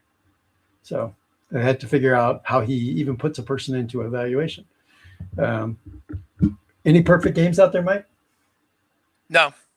Just checking. Maybe one or two came out while we were talking. It hasn't changed. Okay, I was just checking. Not that I'm certain you're making an excuse. I just think you're gonna these are also the growing pains of a brand new game, and so you're just gonna have to understand that. Hey, I want to jump back in the chat real quick. What do we got here? I'm a hockey guy. Lots of hockey players are future refs. Okay, and with baseball, you should get 3 misses and you're out, right? Hey, that's not a horrible. Why'd they doing 2? I think I understand, Aaron. That's an interesting thing. I see how quickly you can play a game. Yes, as you can imagine, I'm sitting here just talking through this with Mike, but I was playing games. Now, you guys have to understand, Mike understands me, that I play baseball games, C&D, within 15 minutes or less. There's not, unless there's a lot of innings or a lot of pitching changes, National League type thing where the pitcher's batting and I have to make a bunch of things, but I can generally do a game in under 15 minutes. This is allowing me to do a game under 10. I even timed myself and did one in 7 minutes, a game in 7 minutes. Wow. And I'm rolling dice for the games. I'm not, so 7 minutes it took me to roll a game. And I think the game was like 5-4. So it wasn't like it was 1-0 pitcher's duel. So, and one of the things I always talk about is that I worry about myself going too fast and I lose the story, and I'm not paying attention. I felt I was paying attention the whole game compared to when I'm rolling C&D. I felt like because it was a lot of things were being done for me and I wasn't even having to think about what a 4 is, what a 27 is, blah, blah, blah, that I was more into the game than I was the roles and looking at the roles and playing mathematician. Now, and not that I'm saying any of this is wrong. I love this part, and I can see where some people will turn the board game companion on, maybe use it the whole time. I can see how people will turn it off and say, you know what, I'm just going to roll a game without the board game companion. And all the cards all over my desk. I'm at lunch. I don't have time to stick them out. This is my situation constantly. So I just want to roll a game, but I want the cards. And here you go. They're all here. So I think that's I think that's a kind of a great question. And then Duff says, with it showing AI consideration, I feel like results are reasonable. Okay. Hey, Z Duff, are you from Seattle? I really, really am interested. Mike knows I am. I'm trying to decide how many people we have on the West Coast. I'm out here in Colorado Springs, so I consider myself somewhat West, at least definitely West compared to other people around here. We still haven't gotten a chart up yet. All right, so here we go with a patient. Fly out to right field. Do we have less than 2 out? Oh, it's 2 outs. I was hoping maybe the charts would come up because of the fly out to right field. So we'll keep in charts until we get it. Here's Jim Dwyer. And this will be interesting as we get to the later innings here, Mike, on the AI pinch hitting and the relief pitchers are interesting to look at because as I think maybe we talked about this off air, Mike, but I had Fernando Valenzuela having a shutout, 8 innings, was strolling along. And I think it was 5-0, and AI took him out and put in a relief pitcher. Didn't even put in the closer. They put in a relief pitcher. And now I know today's game is different, and they probably would do that in today's game. But 1981, Fernando would have been pitching that entire game. So, and it wasn't even that he got taken out for a pinch hitter because I was using all DH. So all Fernando was doing was pitching. No way would he have came out of that game. But again, another one of those, just it's part of the game right now, and he's trying to get it. And we do have a Seattle guy. There you go. Woo! Is there more of you? Because there is a discussion, Duff. If you don't know, I'm going to call you Duff since you got Dufferman on there. That I put out there to the community that I don't think we know how big this is, C&D, on the West Coast, because we have had conventions, we have had, you got all the different shows that are out there, and the majority of the time we're talking about people east of the Mississippi for the most part. And even though I got one of the biggest board game developers right here in Colorado, Keith, how you doing, Keith? Hopefully you're watching. But most everybody that we seem to come across are on the East Coast. So I'm saying that there is a lot more people I think are out on the West Coast. We just don't. They haven't either found us all, or there's some people who think this is an East Coast, Midwest hobby. And it's hard to disagree with that based on the amount of people we have. Everybody seems to be from Maine, Massachusetts, New York, Wisconsin. We do get some Wisconsin, Ohio, Pennsylvania. You got Tennessee because you got Kevin Thomas and Roy Paith out there, and Tom Abbott is they're all in Nashville. So there's but you're not hearing. And then of course you got one of the big developers in Florida, Ian, is it down in Florida? So You Ohio. have a got John. developer in California. Clay Dreslock is in Oh, I California. didn't know he was in California. Yes, he's originally from Okay. Connecticut, originally from Yeah. my state, and now he's Okay. in California. But see, he's one of those people who moved out there. So Yes. he probably learned C&D East Coast. Yeah. And so I'm looking for somebody who's West Coast and learned how to play these on the West Coast. Born and bred. I don't. So I'll throw that out. So he does. Duff does say, I agree, not many on the West Coast. Waiting on a play delivery today. Oh, Hey, yep. There you perfect. go. Yeah, everybody loves some play games. What are you waiting on? Probably maybe the brand new, bigger 2025 cards or something else, because Mike and I are huge play fans. So we could definitely tell you about any of them. So let's keep rolling along here and see what we get for some of the, see if we can get a chart up, and also see if we get some AI moves as we go to later innings here. We got a patient left field, flat to left field. And we got a 1-1 game too here in the bottom of the fifth. So this is a good game here. We got a patient again and a walk. Oh, base runner now.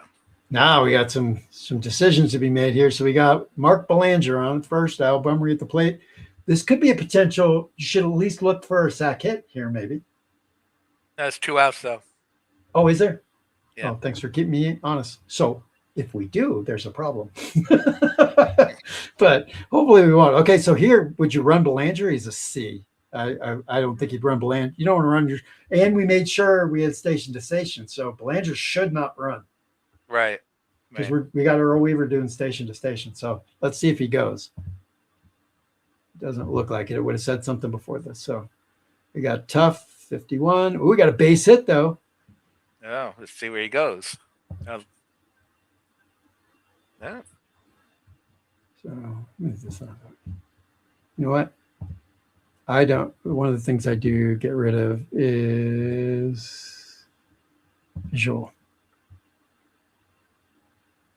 Where's my runners list? There we go. See, these are where you can pop off individual pieces of it. You can also change your theme if you don't like dark green and you want a dirt theme. You can do that. Yeah. Different little themes, which is nice. So I took off the runners list because that's kind of in our way as we're trying to evaluate the AI decision list here. So now we got, because you can see we got Bumry on first and we've got Belanger on third. Dower at the plate. And we got in play, 60 flat to right field, ends the inning. So I'm having a brain fart. I'm going to go I'm literally grabbing the charts. So it should be pulling up the charts. That's right. When we get like runners on base, it's still got to be a 0-0, right? To pull up the charts. I'm trying to think. Man, I brain fart right now. You just gave so much. Come on, don't. Okay, we're definitely getting the charts for the like the defensive. When it's a 0-0, you would get the charts. But shouldn't you get the when it says? I guess this is actually a question. When it says charts, does it mean the runner? Let me see if I can get that in front of me. Yeah, it's going to screw up because of the background I have on there. I should take that. There we go. Is it doing it? Is it talking these charts, or which is like bases empty defense? Runner on base in play, or is it talking charts like these, which are not on camera either, which are basically the advancing, advanced base runner rules, the attempted extra base, the hit location chart. I mean, is it which chart? I'm assuming it's just talking about the rare play charts. Yeah, it might be. Yeah, I don't and play. So we haven't had a 0-0 up yet. So that's the only time you would use the charts is on the 0-0. But it kind of made it sound like it was between the fact card and the charts. The fact cards are always going to be there unless you're rolling the dice version, which I don't think I saw that as an option. Maybe if we click both off, it would do that. Let's go back over the game options. Gameplay.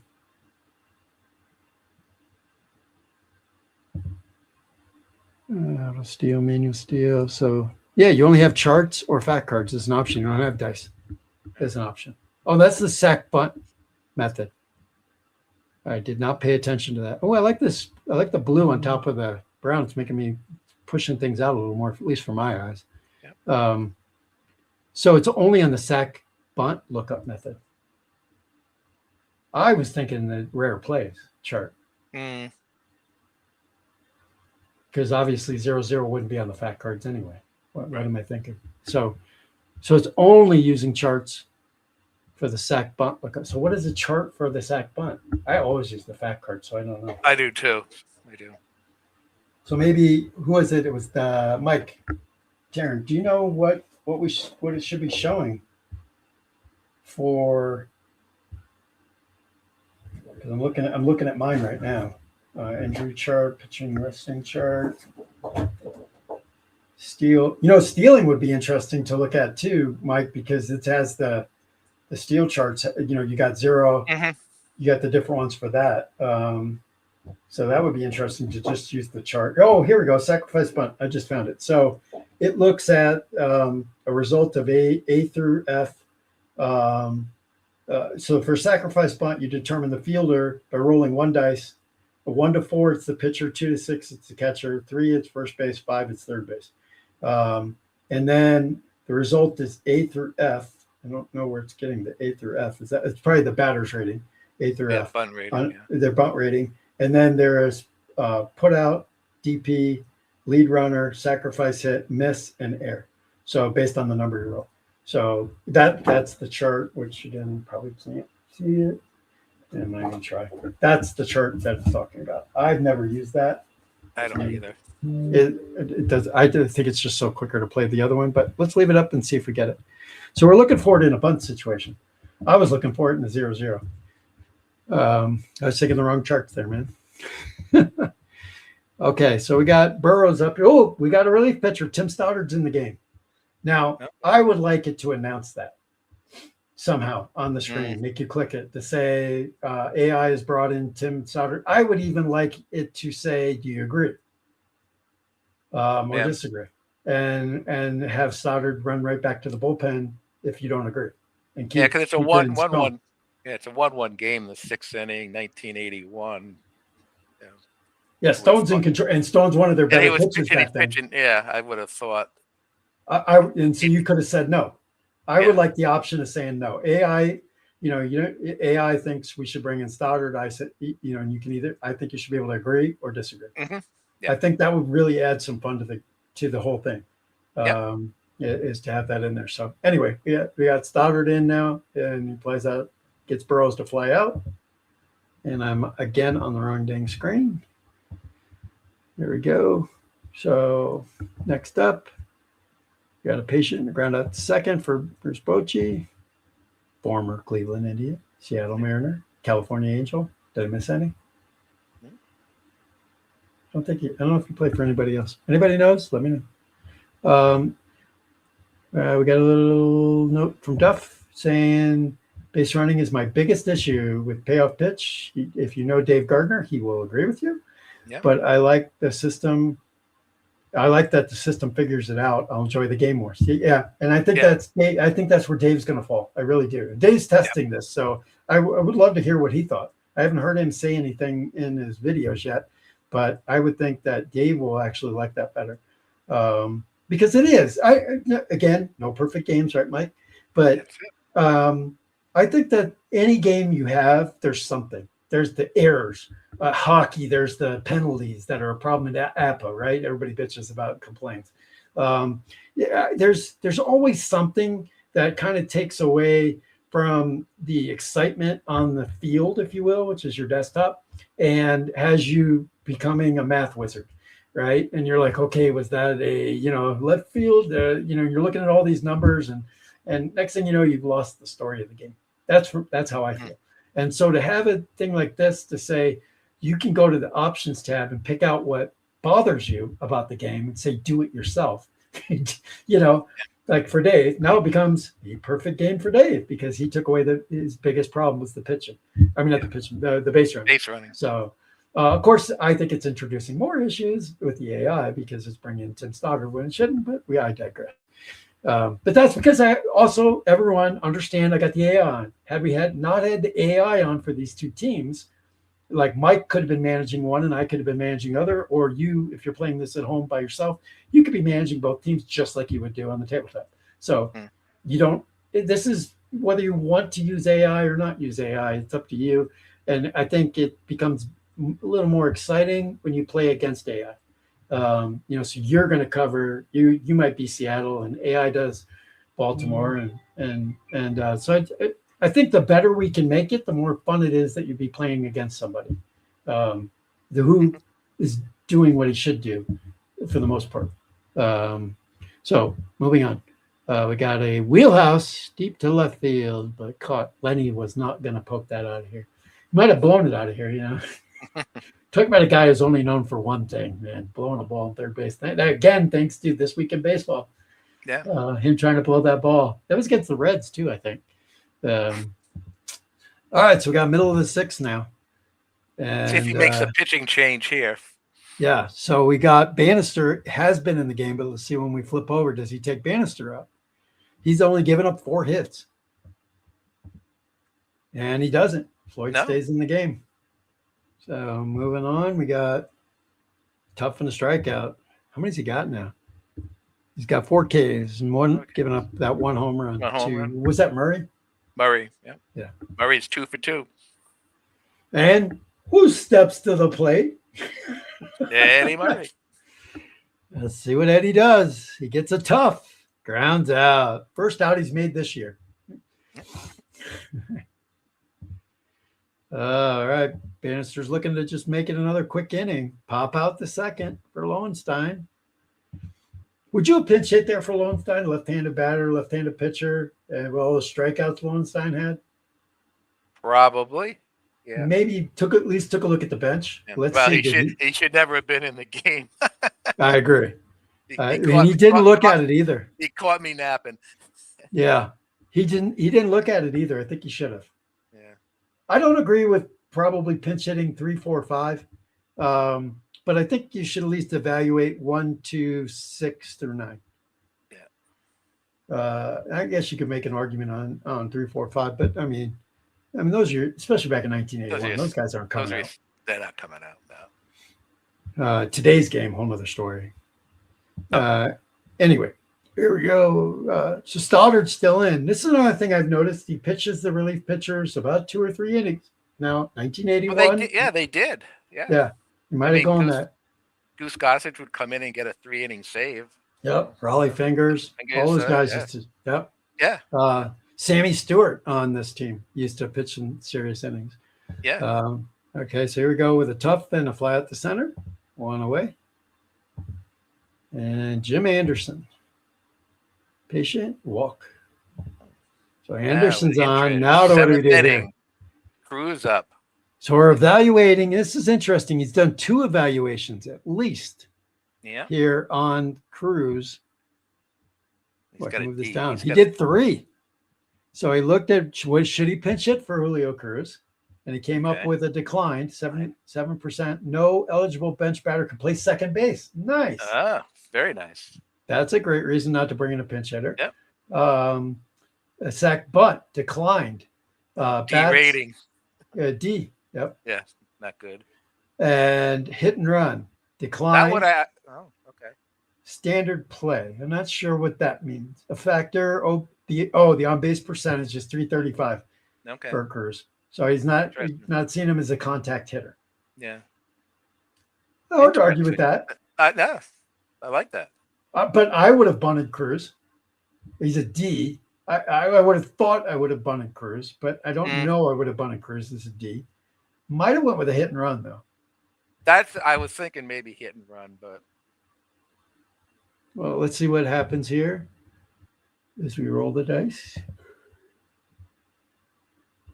Patient. Oh, triple. Yeah, what do we know, Mike? Yeah. So Cruz unlocks this game. It's now 2-1. Will he take out Stoddard? Okay, now here. Looky here.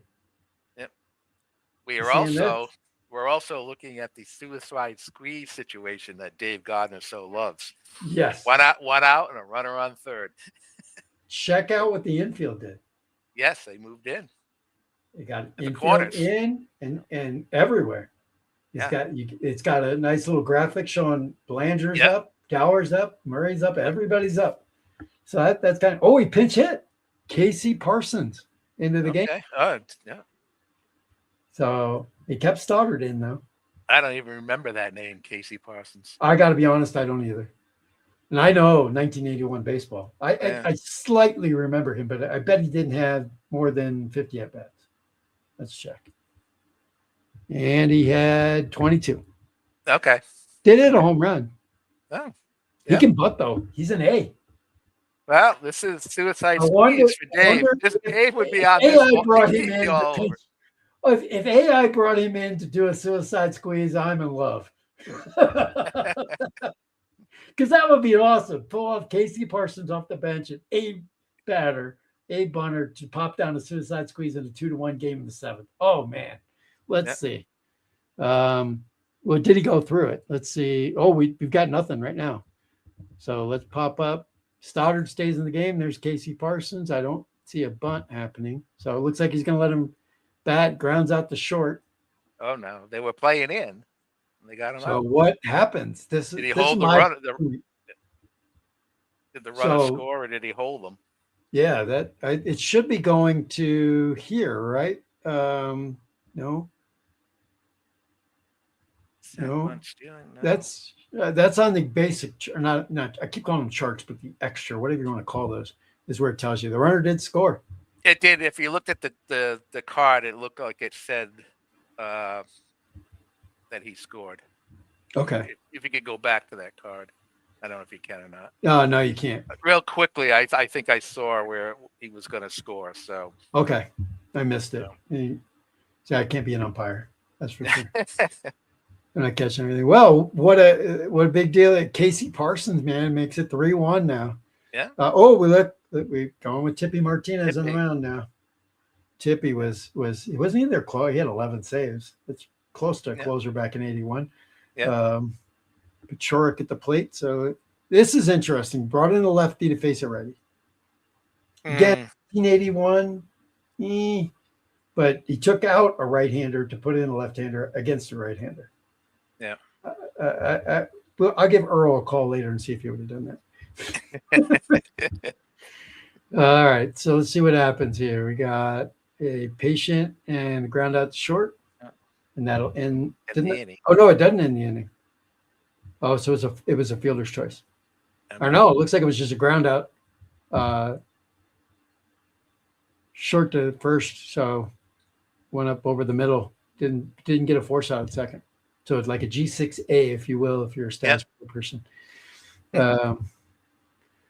Tough strikeout. So he does get out of the inning, getting Richie Sisk, who's still upset about the first inning. And now it looks like Larry Anderson has entered the game. So up 3-1. I wouldn't have pulled Langston. Bannister. Oh, Bannister. What do I think? Yeah. Mark Langston. I'm thinking of Floyd Bannister. I wouldn't have pulled Floyd, would you? Probably not. No. So I'm not sure I agree with this move, especially being a balanced manager. I think I would have. Maybe if we got a runner on, I might have done something. And they weren't using pitch counts back then. No, exactly. They were actually looking at the results. It's a crazy thing. It's called results oriented. We don't do that anymore. No. We just think we're doing something good with kids' arms, and we're not. Haven't stopped throwing curveballs, then we can talk. All right. So we got a patient and a walk. So he immediately walks to Sensei. Watch them lose this game and make us look good, Mike. Yay. All right. So Gary Renicky, that's a pinch hitter, isn't it? There was Renicky in? Yeah. I think he was a pinch hitter. Yeah. That's his decisions here. Let's see. Yep. He's pinch hitting for Sensei. Yeah. Wait a minute. He's pinch hitting for Desensei. Why was he? Oh, see, that's the evaluation. Yes. He was evaluating pinch hitting for Desensei, but did not. He didn't. Declined. And then he's looking at a sack bunt for decline. And a hit and run decline. But isn't he in as a pinch hitter? So this is what it is right here. Pinch hitter Gary Renicky for Jim Dwyer. Yeah. And we'll play right field. Okay. All right. I would like that maybe somewhere bigger for me. I don't know. Yeah. But okay. What happened? Oh, he sacked bunt. Sack fun. Wow. And it was successful. AI, intentional walk to Rick Dempsey. Okay, I'm not sure why it's saying that here, but it didn't evaluate it here, and Dempsey is gone. Here we go again. It's just there is a major bug with intentional walks. Yep. Because the Dempsey should be right here. Yes, he should. Yeah. And why would he intentionally walk when Renicky was on first? No, he wasn't. No, he sacked. He sacked. Second. Yeah. So I don't know. You're going to intentionally walk number 8 guy who hits 229. You're facing a 165 hitter though, but it's not like there's 2 outs. There's only 1 out. Yeah. I would want to get my second out Dempsey, my third out Belanger, and not go back to the top of the order and let Bummer or Dower and those guys try and mess with it. Again, that'd be mine. We can sit here and criticize it all day long. That's why if you do, you probably just need to play on your own and not use the AI manager. I'm just evaluating AI, so that's why I'm looking at it. Right. So we got in play, ground out to second.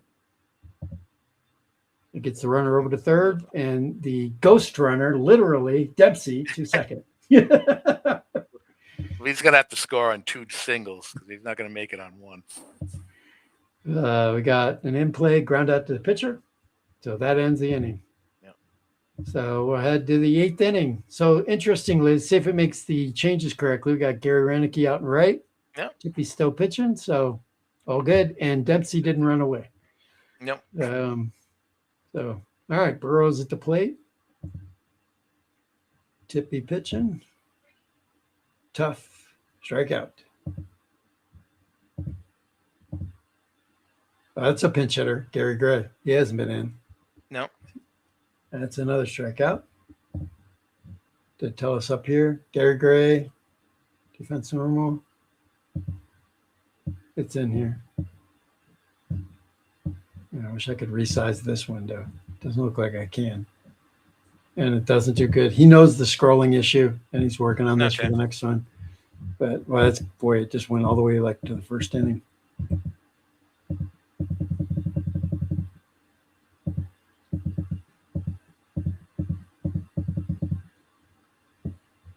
I wish it, like I have a scroll mouse, I wish it would scroll this. Oh, it does if you get over by the scroll. Okay, cool. Okay. So we can scroll down. So really, I could have scrolled up right from the bottom of it. Okay, so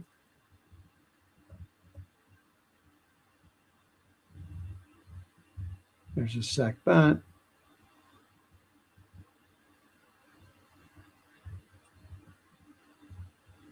I've already forgot what I was looking for. Oh, to see whether it didn't announce a pinch hitter. It did. Gary Gray for Bruce Bochy. That's an interesting move there because Tippy's a lefty. Bochy was a lefty. And yeah, it's hard to disagree with that one. Gray, good power hitter, decent power hitter from back in the 80s. I mean, a lot of people probably don't even know who he is. I remember him. All right, so we continue on. We got a tough fly out to right. End of the inning. And we're going to the bottom of the 8th, right? Yep. So Gower, Larry Anderson still in. He's still in, yep. In play, we got a fly out to right. We got an in-play base hit for Ken Singleton. And Murray coming up again. Thought about pinch hitting for Murray? No. You thought about stealing Singleton? No. Thought about bunting Murray? No. Okay. Good decisions. Good moves. All good moves there. So let's see what Eddie does. 2 for 3. Tough fly at the center. Here's Lowenstein, who shouldn't have been playing, but he is. But now he's got a shot against the right-hander. Yeah. So let's see what he does here. He's still got a 97 strikeout. Oh, this right-hand pitcher. Double. See? Look at that. You knew, Mike, he was going to get a double late in the game. Late in the game. Yep. Look at that. And so we got runners on second and third. Now, to Sensei, I would probably walk him here. This is where I think they should use the intentional walk and pitch to Renicky.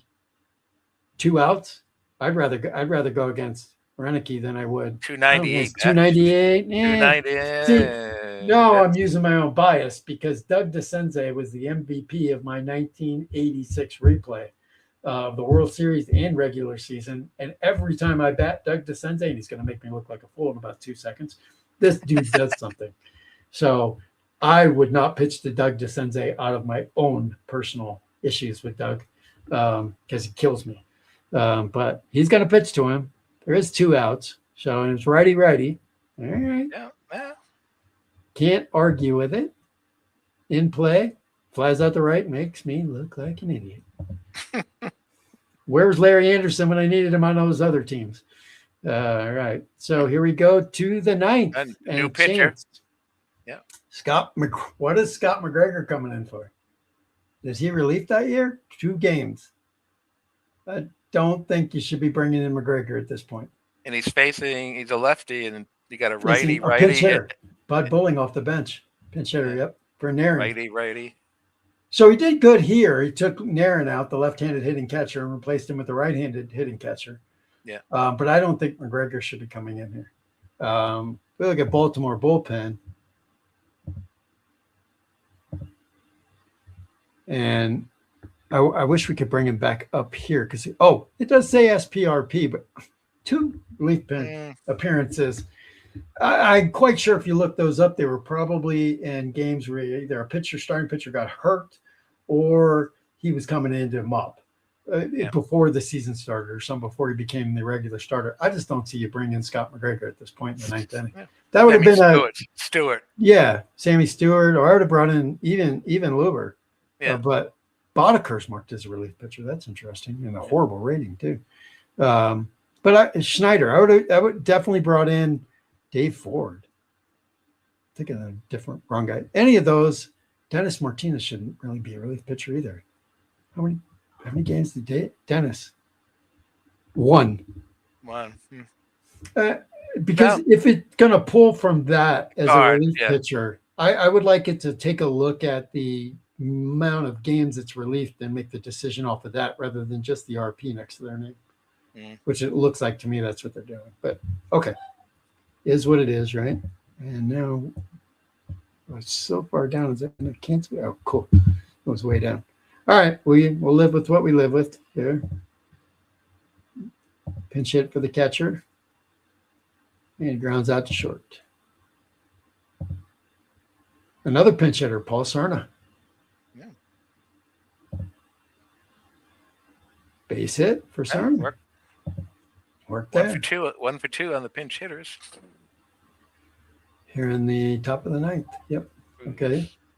So Seattle's trying to add. So I wonder if this is just a thought, Mike, and I'm probably going too deep here. 3-1 game.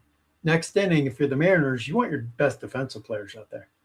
So was Naren or whoever pinch hit for Cerna, or whoever Cerna pinch hit for, which I think was Cruz, were they better defensive players? I wouldn't have. Yeah, it was Cruz. I wouldn't have took them out if they were better defensive players. So Cruz was a B4 at second base, and Cerna, no, he pinch hit for the shortstop. He pinched hit for Anderson. So he's at short, a B2. So maybe that's probably not bad. Not bad. And Bowling is a 4-3, C4-3. So you have to look at the other ones. I'm just throwing it out there. I wonder if Dana's looking at all that and as well because he looks at so much other stuff. But anyway, we'll see if we get an error from a guy, that's going to be crazy. So here is Julio Cruz. Double. Oh. Of course, none of this is going to matter now. It did flip this. Did you see it flip the fact card? Yeah. It did flip the fact card to look at runners advance 2 bases. Yeah. So we should get both runners scoring, right? Was it first and second or first? No, it's first. Oh, it's just runner on first. Yeah. So looping line at the right field. Runners advance 2 bases. Yeah. So he should only go second and third here. Yep. Okay. And now we got Casey up, left-handed hitting. So I wouldn't walk him, even though first base is open. You got Pachorik, right-hander on deck, Benzesk, and Burroughs. No way. I'm pitching to. I don't care that he's 364. That's only 22 at bats. Yeah. And it doesn't matter. He's 1-for-1 with an RBI already too. Yeah. I still Yeah. pitch it to him. Yeah. Let's see what he does here. In play, fly out the left. So now there's a runner from third score. Let's see.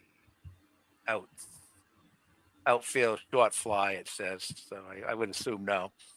Let's see. He does. Yeah. Unless he was out, which we missed before. It's nothing in here. No. Fly out the left field, and then it automatically jumps into a steal check for Cruz second to third. So what the heck happened? I guess it was a fly. Yeah, it's 4-1. Could have been a short fly toward the foul line and just wasn't. Didn't get his body turned to. You can think of things. Yeah. That would justify it. I think there should be a little box here or something that explains what happened on the especially on these type of plays, because we're just guessing right now. Yeah. And that we shouldn't be guessing, but and it should definitely be in here, and it's not. It just said fly out the left field. It didn't say runner on third scores, tags and scores, and it goes right into the next AI check. Yeah. So yeah, problem there, but it's 4-1 now. Here's Pachorik. Tough single. And another run, 5-1. There goes the idea of bringing in the closer. Here's this. He's still upset from inning 1. But he gets a base hit. Yeah. So here we got McGregor getting pounded and his ERA going to hell because he came in for an inning in a game they were losing already. Yeah. And he stays with McGregor. Pop out the second. All right, so we're going to the 9th. You bring in the closer here? Up 5-1? Not with a 4-run lead. That's just me. I wouldn't either.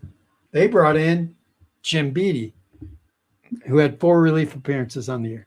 Okay. Did have 1 save. Yeah. What were their choices? Go over to just. There's me. No, it's already setting on all pitches. Well, it would be Shane Raleigh, more than likely. He's the closer. Or Dick Drago. Dick Drago was another one. Yeah. I mean, I'd save those 2 guys. If somebody gets on base. Black had 2 relief appearances. Maybe Clark, lefty. Yeah. How many? Glasso, 12. He's not really a starter. He started once. Yeah. Yeah, you're right. Randy Stein. 5. And I don't know who Randy Stein is. That's Raleigh. Yeah, Raleigh's rated was an 82. Raleigh. Yeah, Raleigh or Drago would have been the guy. Drago. Yeah. Based on out of the 3 batters that are coming up. Yeah. And that's why one of the things that I talk about on this screen, now that we're here, is I would like to see the batters. See, it's showing me Seattle pitchers, Seattle lineup. Mm-hmm. I want to see Baltimore's lineup. Baltimore's, right. Because I want to make a decision based on the next 3 hitters, or at least list out the next 3 hitters here so that I know who I'm bringing in. Now, you don't need to see who's due up in the next inning for Seattle because it may not get to the 10th inning. Right, exactly. Yeah. So one of the things you can do here, even though AI is managing, we got Jim Beattie in, is I can take Dick Drago. Well, I'm supposed to be able to take Dick Drago and move him over. If I go to the right window, I'm on the wrong window. You can take Dick Drago and move him over, and I could put Drago in. Okay. So if I want to force a change, I can. The problem with this move is Jim Beattie will be in the box score, and it'll just show him immediately taken out. So it doesn't just show. It just doesn't show Drago. It does show Beattie. So we'll go with AI's move right now in this kind of game. Somebody gets on base, we can bring in Drago or Roll. Yeah, and see if he does. I always say he, like it's a person. Okay, so here we go. I want to jump into chat real quick. I missed a bunch here. I agree. Where we at? Base running. Okay, we got to jump in here from Sports Time Machine. Hello. And Duff says, I wonder if younger folks would find this more interesting than on the table. Might still be too old school for them. Interesting, though, because it is the electronic piece, the PC. Mm-hmm. It may be a gateway, which is a great conversation all by itself. Would PC games be more of a gateway into C&D as they get older. Yeah. You know, it could be. Do we need to put these into? Do our developers need to like obviously, Joe Bryan has done here, letting somebody else develop for his game because he's having Dana do it. Do they allow people to make apps of their game, of like something like this, so you can play it on a iPad or on your phone? You know, I know they have that out there with a couple of other games. That are out there. Dynasty Yeah. Baseball. Yeah. Um, Apago, yeah. Stratmax, they're all Yep. apps. Sports Time Machine. Doug DeCenze is a Yankee killer. Ron Guidry, Yankee killer. He is a John Alexander replay killer. I can tell you that. Sports Time Machine. He would have been in the rotation. Should not have been used. I agree. And maybe Sports Time Machine has it right. Maybe look at the rotation. If they're in the rotation, they can't come in unless the bullpen's empty. You got nobody else to go to. Then go to whoever's the freshest out of that group. You know, but I don't want tomorrow's starting pitcher or the day after starting pitcher coming into pitching inning. Unless one batter, I've seen that happen before. Randy Johnson famously has done it many times. But again, this is not game 162 for the playoffs. So Duff says, I played at 84 replay last year with Payoff pitch, and Angels were the most fun team to play. Yep. Hey, in my 86 replay, Duff, they won it all. Beat the Astros in the World Series. Doug DeCenze, MVP. Did I mention Doug DeCenze has a lot of success on my table? Duff says, was this a midseason random game? Great question. Obviously, you joined a little late, which is okay. So what Mike and I did was put together the 1981 season. We use the right word here. We did not sim all the way up to September 1st. We used the historical results to September 1st. These are the real results these guys have right now, up until, as Ron Juckett famously says, till the first dice hit the table. Now it's all fictional. But from September 1, and this is a September 1 game. Does it have the date up here? It does not anywhere. That's interesting. Maybe should have that. This is September 1, after the first game we played in our replay. So what we basically decided we wanted to do was, hey, let's see what the last 30 days or so looks like of a replay for 1981. So that's kind of what we're doing. So we're on September 1st dance. It's not random. It is a scheduled real game on September 1st with the historical results being as part of their stats now. It's not simmed. You go to other games, you try to go to September 1st, all you're doing is simming the results to September 1st. Now they're simmed results. These are historical. So Eddie Murray's home run total just got a +1 to what he really had going into September 1st that year. So it's also another little thing to look at, right? You have a nice something you can think of where a guy didn't win 20 or something, and you want to see if you can get him to 20, but you don't want to play the whole year. So you just start maybe his last 5 starts or something. You could do that with this. That could be fun. Or you have that home run chase between McGuire and Sosa.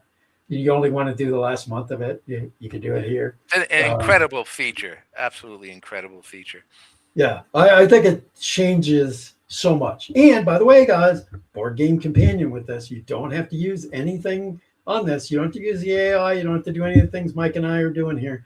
This could be your board game companion. It just basically said, we got your stats up to September 1st. They're all stored. Go play from September 1st. So it's a pretty cool thing. And then we got Sports 81 was the strike. Is this adjusted for real schedule? Boy, he's gonna get me going, isn't he, Mike? Yes. So let me tell you what I did, Sports Time Machine. And again, something I don't think you find in any other game. And after this game's over, I'll go show you. I have an 81 strike season where a project, and if you missed the beginning, we can probably do this again. But as a project, I started with the 1981 season. I did the real results up to June 10th. I think that's the date they went on strike. And then I imported via CSV file the real schedule from July 11th to whatever the other date was, August something. You can import that. That shows up on the schedule, and I can play from there. You could also, if you wanted, and I thought about this, was just because we don't in our C&D world care whether they're playing December 9th, right? You know, so you could have said there's 400 games to play, whatever that amount was, I forget, and added to the end of the season. So you could have taken the real results all the way to the last day of the season and started from there, which is like game 103 or whatever it was that they played. And then import the schedule. Again, it's going to say you're going to be playing the World Series in December, but we don't care. So that's another project you could do. I happen to just give me half the season, start on June 10th, and I started playing it, and I'll show it to you here in a minute. Let's kind of finish this one out here. So Jim Beattie's on the mound, not for a save, in for some mop-up time. He gets a ground out. And Rick Dempsey, the water boy, strikes out. And we got a pinch hitter, Bobby Bonner, at the plate. Trying to get something to happen with 2 outs in the 9th. In play, flies out the center, ball game. All right, so here's the any of you've done Digital Diamond, they give you a nice little game recap afterwards. This one does as well. So you got the final score. You've got the winner, the loser. I have requested season record to be there next to them. It did not erroneously include a save because there wasn't one, which I've seen. You can't always look for what did it do wrong, what did it do right. And here, did not give Jim Beattie a save and shouldn't have. So good job there. Pick out, I like this feature a lot. If you do this on Digital Diamond, you'll notice you got to type in the player's name, better get that spelling right, to switch the player of the game. And you also have already had to look at the box score, figured out who did what, or you're really in tune with your game and you knew Eddie Murray hit a home run, whatever. You want to make him. Watch this. You do not do that here. Your player of the game has its stats, and I did it again. I'm in the wrong dang thing. There we go. Right here. That is nice. So now I can pick my player of the game. Julio Cruz had a double, triple, and an RBI. Pachork, 3 for 5 in the game with a couple RBIs. So you have everything here to pick. Let me pull off the 81 strike thing here so you can see the bottom. There we go. I did it again. There we go. So everything, even Jim Beattie's down there with his 1 inning. So Mike is the guest in. Who gets player of the game?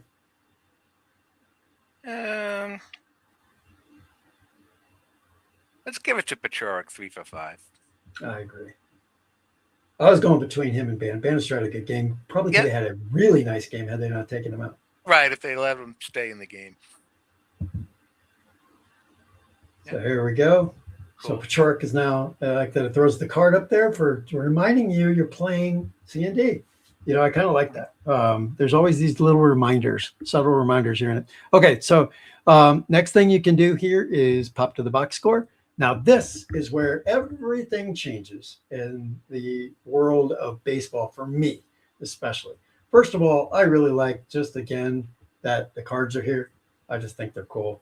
If we wanted to look at why, you know, how many home runs did Murray hit that year, you could quickly go over to Murray's card and see that he popped out 22. So he hit number 23 today. Remember that number, Mike. When we get back to the board, let's see if he's got 23 in the leaderboard. Okay. So the only thing it's not that I don't like, that is missing from this, and you will see it in here in the box score, is I want the season stats. And again, Dana knows this. He's going to put it in. He only did it for the pitchers in this release. It's coming in the next one. So you see Floyd Bannister 7-6. Anderson rightfully got a hold there. So I doubt that was his first hold. So I wonder about that. You know, because remember, we are well, they didn't record holds in 1981 either. 1981, right? You're not going to have a hold. So it is probably his first hold, technically, based on their database. You're right. Thank you for catching me on that. You know, that's still not an official MLB stat. It shouldn't be. I don't think there's much to it. But anyway, I get some of the sides on that one. But the reason for it is when it comes down to contracts. Negotiating for money. The agent's going to say, well, yeah, 18 holds. He had 18 holes, you know. Yeah. Well, if you listen to Terry, now we're getting off on side things here, but if you listen to Terry Francona, which I did a lot when he was managing the Indians/Guardians, he said games are won as much in the seventh and eighth inning as they are in the ninth, but those pitchers don't get credit. And that many times he will take his closer and pitch them in the seventh, and then have the guys who might have come in the seventh or eighth and pitch in the ninth. And when asked why, he said, because the bases were loaded and Aaron Judge was coming up. Do I want my setup guy in the seventh inning to pitch to him in a one-run game, or do I want my closer to try and end this rally? I want the closer to end the rally in the seventh. I'll get the setup guy to pitch the ninth. He might get credit for a save, but it was the closer who really got the save. So that's why I said we could sit here and talk about those stats all day long and what they mean. We could even sit here and argue wins. What's really a win? It's almost like giving a quarterback credit for winning 3-0 in a football game. He didn't do anything, or 7-0, but their touchdown was from the defense. But he got the win. It's not official stat in football, but a lot of people are like, "Oh, he's 10-6 in his career," and I'm like, that means nothing to me. In today's game, you've got openers who go 3 innings. Yeah, they leave the game up 10-0.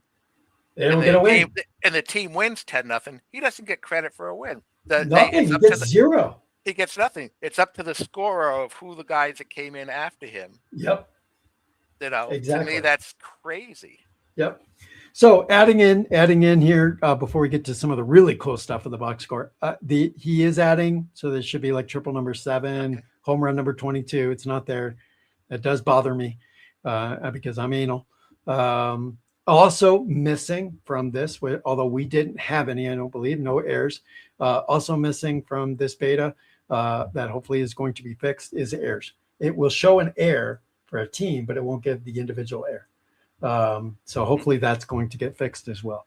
So you guys hopefully you guys understand that I am picky, but that pickiness hopefully will make it a better game for you. So I am really looking at everything I can think of. And if anybody sees anything on here and is like, hey, it's missing X, you please point it out and I will get it to Dana ASAP. Or if you just think there might be something cool you'd like to see, please tell me. I can get it to Dana real quick. So I don't want to close yet, but I do want to pop something up here because Mr. Duff has a little thing to tell us. The delivery game. So that's got to be his play game. So which one did you get, Duff? I'm going. Let's guess before he puts it up. Yeah. I'm going with he sounds like a hockey guy, so I'm thinking Hockey Blast, but nothing really got released on Hockey Blast. So I'm going to think he bought the brand new baseball, the bigger players, that XL version that came out. That's what I think he bought. What do you think? I don't know if he's a basketball fan, but I'm thinking maybe the new college. Yeah. Oh, I love that. The mega set. I don't know. I've been playing the heck out of that. I know. That's going to be my guess. Yeah. Okay. Well, let's see as we go along here. Duff, please let us know what you got so we can see that. Okay. Play results. This is kind of neat. Not kind of neat. This is neat. There's a lot you can do with this. You can just look at, first of all, like the scoring. So you can just see what happened on some of the scoring plays and some of the detail about them. Like looking into, this is what I'm calling, Mike, and I help me get patent for this. Okay. Dice analytics. Yeah. Okay. Wow. You heard it here, Mike, first. You ever heard that term before? No. Okay. But why not? John created dice, and I didn't create dice analytics. Dana did, but he doesn't even call it dice analytics. I think this should be called dice analytics because look at what I'm saying here. You're seeing what the dice rolls are and what happened through them. So, and the results, you're reliving exactly what happened. So imagine this being the bottom of the ninth and 2 outs and the guy hits a home run. You could show what dice you rolled right here. I just think the dice analytics is cool, and it's going to go deeper than this. But it is, and you can click on any of these matchups. Again, you can get everything, or you can just get like, I just want to see the hits, or I just want to see the strikeouts. I just think it's some cool dice analytics to see what happened in the process. So if you wanted to really go deep and say, how many times did they hit the tough on a pitcher in a game? It's on here, and I'm going to show you. That's crazy. That's my dice analytics. Yeah. Did he have a bad game? Because guess what? He was constantly hitting his patient, or he was constantly hitting his. He just happened to have a wild game because he hit the wheelhouse 4 times in 3 innings, and he's only got 1 spot for that. It just happened to hit. That's my dice analytics, and you're going to see that here in our dice trends. I love this screen. So this is where you can break down your pitchers. We got Steve Stone, who saw 14% of the time we hit patient, 43% of the time we hit tough. That's why he was pitching so well. Yeah. And 33. Look at that. 76% of the time he was either tough or in play. Where he only had the ballpark 10% of the time, and you can see he hit it twice. He was only patient. Sorry. What was the Bannister's? Yeah, and so quickly, just you can look at the innings and what it was all the way through. So you could sit here and go, look, man, if you did every single inning, you could literally sit there. But again, the counts are right here for you as well. Yeah, which I just think that's amazing. So let's go look at the Mariners and see how Floyd did. Floyd, on the other hand, was in play a lot. Yeah, and had some tough, definitely, but his bigger one was in play. So it's surprising he pitched as well as he did. But so, only ballpark 4%. Dice analytics. It's the new. Really, really cool. Yeah. It is really kind of adds to the story, right? A different story. We've been telling stories of what happens on the field, our little makeup field. This changes the story for me. Now, instead of telling you what happened on the field as much, I'm going to be like, man, Floyd Bannister had an amazing game despite most of his stuff going in play. Or what happens if it's again, despite having 8 ballparks, the guy gave up no home runs. So literally lucky. Wind blowing in, what happened? I don't know. You can create your own little story from there. But I just think that that's really some cool stuff. Never hit a 2, never hit a 10, never hit 11. Wow. So just the little stuff in here is just amazing. And you can do the same thing with your batters. So a tough night for Lenny Randle, 0 for 4. How come? Well, despite having a wheelhouse call, he had the rest of them were tough. So 3 toughs in a wheelhouse. And with his wheelhouse, he rolled a 59 and flew out the left. There's Check so out, much. Our player of the game, Pachorik. Where was he? Tommy was 3 for 5. So why? Patient. He, despite having 40% of the time in tough, he had a 20% ballpark though. Yeah. So he got a double off a wheelhouse. He struck out on a K, singled on an in play, ground to short on a patient, singled and on got a base hit on a tough. So yeah. So well-deserved player of the game because of it. And I love it's also showing the pitcher he faced. Yeah. So if you want to see what he was off of Stone, he was 2 for 3 real quick. It just, again, dice analytics, a whole nother story of the game, guys. There it is. And winner is Mike. Oh. Good call, Mike. Good call. Yeah. Duff, I'll see you later, bud. We'll see you next Thursday. Because that set is rocks. It really rocks. I even got the extra cards, man. The where they do the again it's probably maybe show where they kind of just colored any team that I think is 8 or higher seed in the conference. It does add a little bit to the game. It's nice. But I've been using those. But you are going to have fun. And Duff also says, I might just buy the game from this dice analytics. Yeah. Now, hey, remember, this doesn't matter if you did Board Game Companion. This is going to be there. So you're going to dice analytic what you rolled on your desktop right here.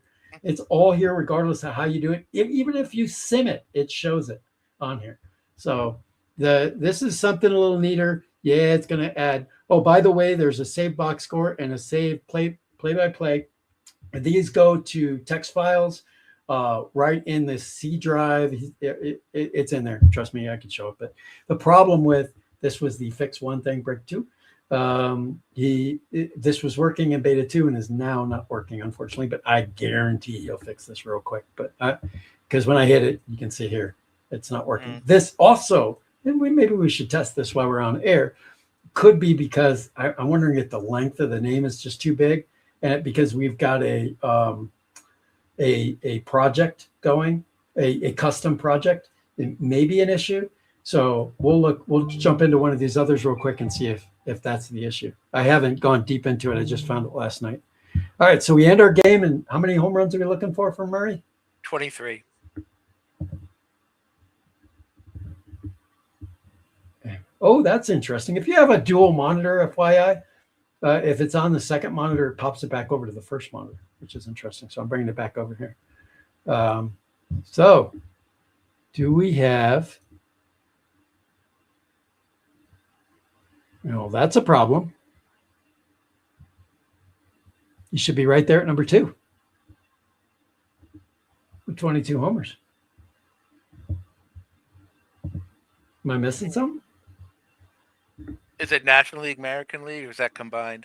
No, that actually, I'm glad you said that. I asked for, it hasn't been put in yet. I want a National League and American League filter here. It hasn't been put in yet.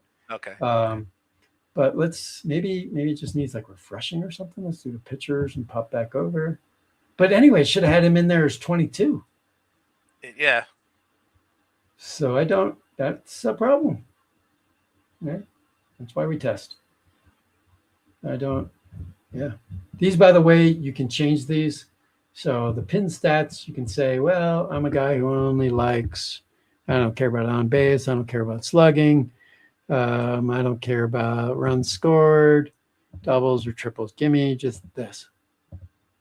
And boom, on the side here, you now just have what you're looking for. You can also go to where am I at? Settings here. Yep. Okay. This is your settings wheel button up here. You can go to the visual and down here in the bottom, let's say you want 10 and resume. And now you got the top 10. Man, you still don't even have them in the top 10. 10, yeah. Something. And yeah, it is not wacky. Funky. Yeah. So that's a problem because he definitely had that. Let's go back over to the Baltimore Orioles. And let's go to the roster. And let's go to Murray. And I'm looking at my other one real quick. 22 home runs, so he should have hit his 23rd, 1981. That's interesting. Wow. Could be an issue with the historical stats loading correctly, I wonder. Well, wait a minute. No, we're only up to September 1st. So did he have a monster September? September? That's what we'd have to look up. He might have to look that up. Yeah. We both caught it at the same time, Mike. Yeah. These are not end of season stats because as soon as I looked at Schmidt, I'm like, wait a minute, he didn't have 23 home runs. He had 34, I think. So maybe Murray, but Jesus, how many did he have? Well, let's go to top 20. Yeah, I'm going to do a top 20. That's exactly what I'm going to do. I could probably do it another way here, but let's just do this top 20. Oh, I'm doing it again, dude. Hitting on the wrong dang thing. 20. Some game. Eddie Murray had 15. So he hit 7 home runs in September. So interesting. So there is not a problem with the game, a problem with our brains, but that's okay. Mike and I can, it's all right. Yeah. We figured it out though, man. That's the important part. Correct. That's the thing about testing. You got to remember your environment. Our environment is September 1st. So, all right, but that's cool. It's too bad we didn't have that up so we could have seen him go from 14 to 15 there, but it is what it is. Okay, so if we look at the games though, I'm doing it again. The games, you can see Pachorik, the MVP. Yeah. Bannister's now 7-6. Yeah, it updates here nicely. Stoddard's 2-2. You could go back to the box score again and see pretty much the same thing you saw if you ever want to get back to it, which is nice. Mm. So that's all there. Back to any of the dice analytics you need to do. And so that's that. Or stats. These are team stats. I have not messed with this a whole lot, but it is there. Oh, this is where we could have probably went to go look. Player batting. Yeah, and then we could just search for Murray. Let's see if it works. We're here. We might as well. There it is. We could have done that too. But scroll. 15 home runs, 47 RBIs. We could have found it there. But it's not. It's nice. It's again. So we're September 1st. Now we're September 2nd for these guys. But now, as our buddy Ron Jekyll tells you, now Eddie's in our world. Not his 1981 world. So that would be a fun one to watch. He obviously had a huge September. It'd be nice to see, can he do it again? So, okay.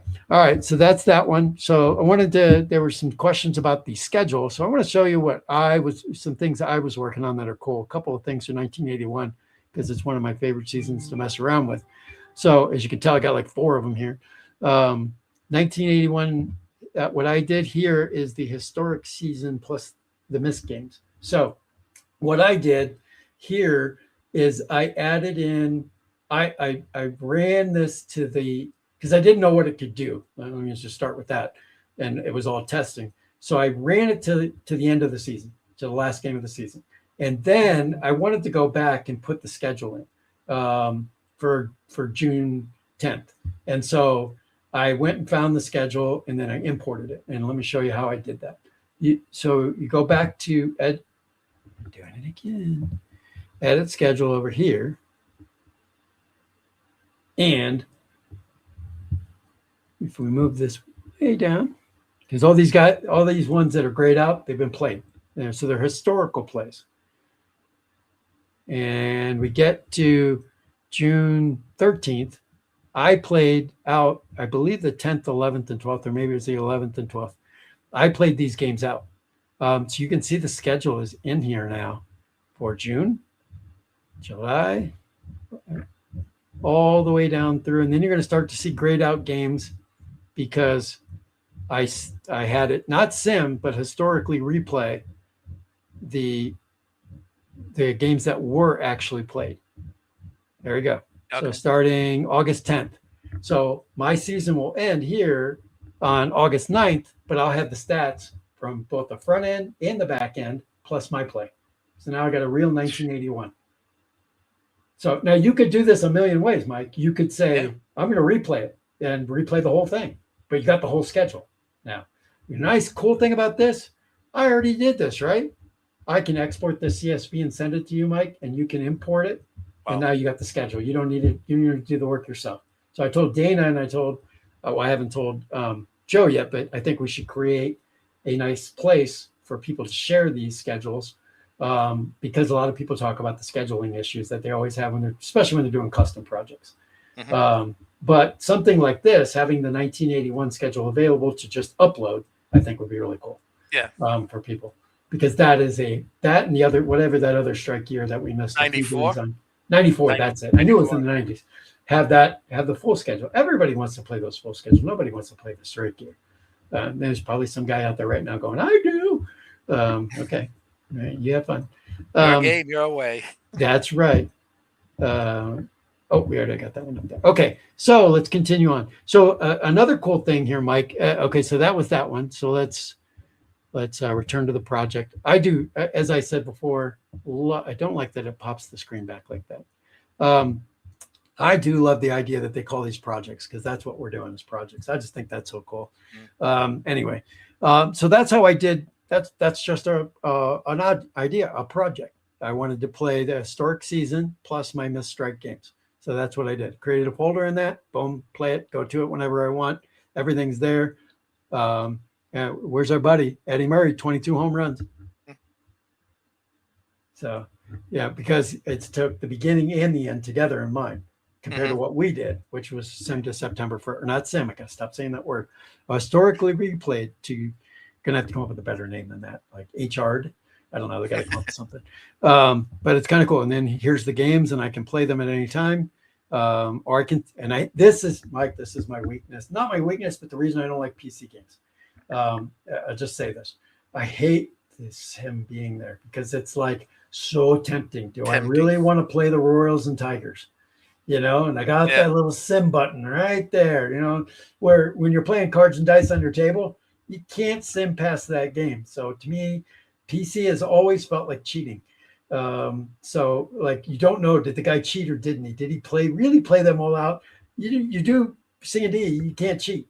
So but anyway, I digress. Not everybody has time to play as much as I do, so I get that, hey, and maybe that's your project. Your project is, oh, Kevin Thomas brought this up, which I think was fantastic. And it's either added in here now, but we can go look, or it's coming. And he said what he would like was under the filter teams, maybe I'm playing the Atlanta Braves season, right?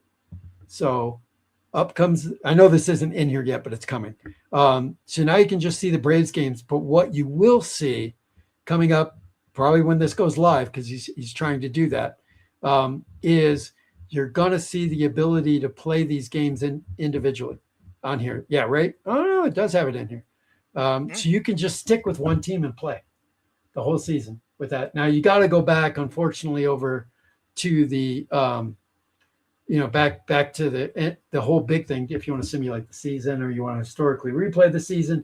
But they're working on a piece to where it allows you to historically replay. Again, remember, big difference between historical replay and sim. Historically replay the entire season of everybody but your team. So now you're playing against your team, or your team against historical results. So if you really are trying to get, I don't know, Baltimore to catch Milwaukee, Milwaukee will already have their record in, their real stats in, and now you play your 162 game season against the real stats. And I think that's kind of cool. Because you, again, you're not playing against, let me get a drink here.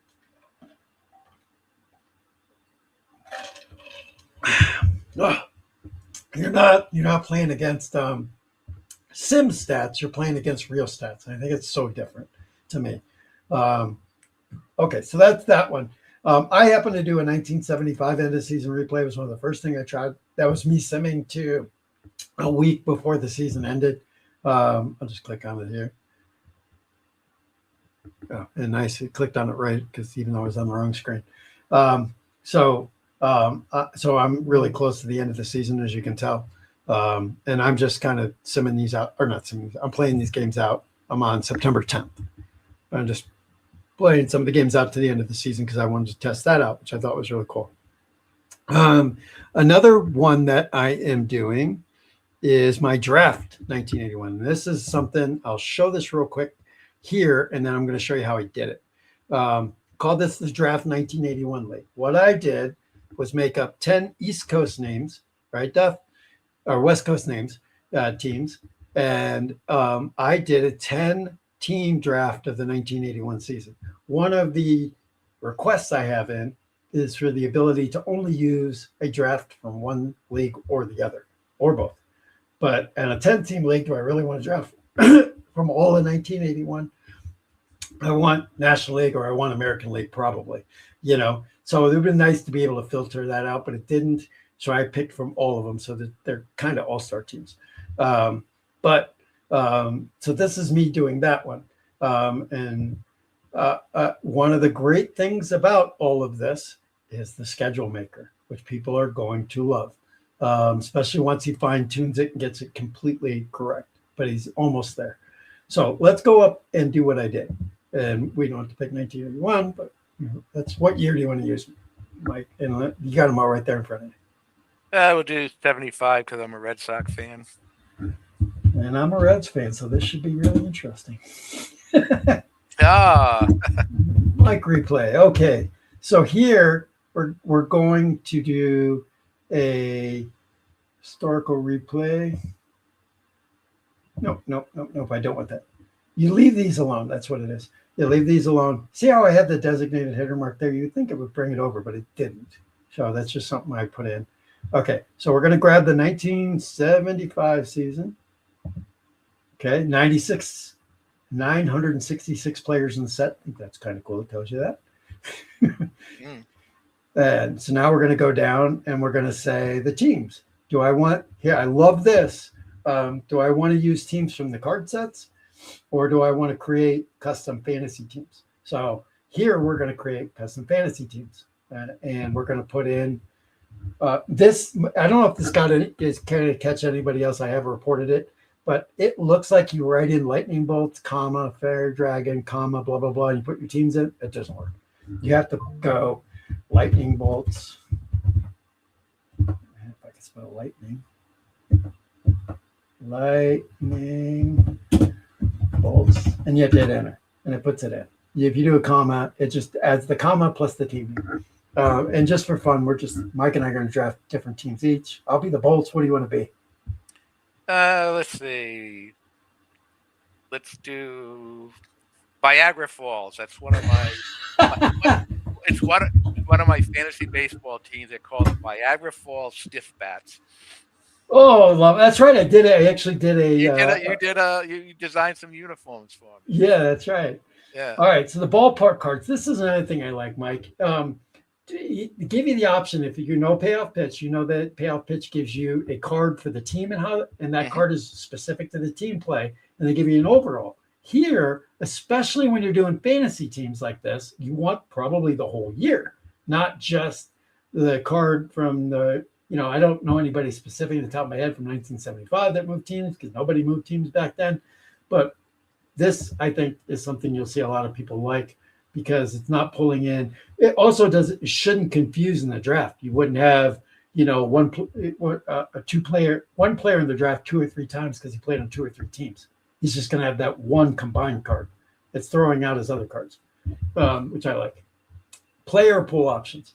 So, okay. Again, here's the include the combined total cards. Wait a minute. Did I do? Oh, I was looking at the wrong things here. Nice. Sorry. Ballpark cards or include the ballpark cards here. Since neither one of our teams are major league teams, it didn't matter which one we picked here because none of our teams. So we'll just include them all. This is what I was talking about here. That to include the combined cards. And then the draft mode, we're going to put them all in free agents and draft them. All right. And so then we're going to go next. And now we got the league structure. And so we're going to have an American League. And we're going to, I think we can just do one league here. Division name is optional. So, it makes you do 2. Minimum of 2.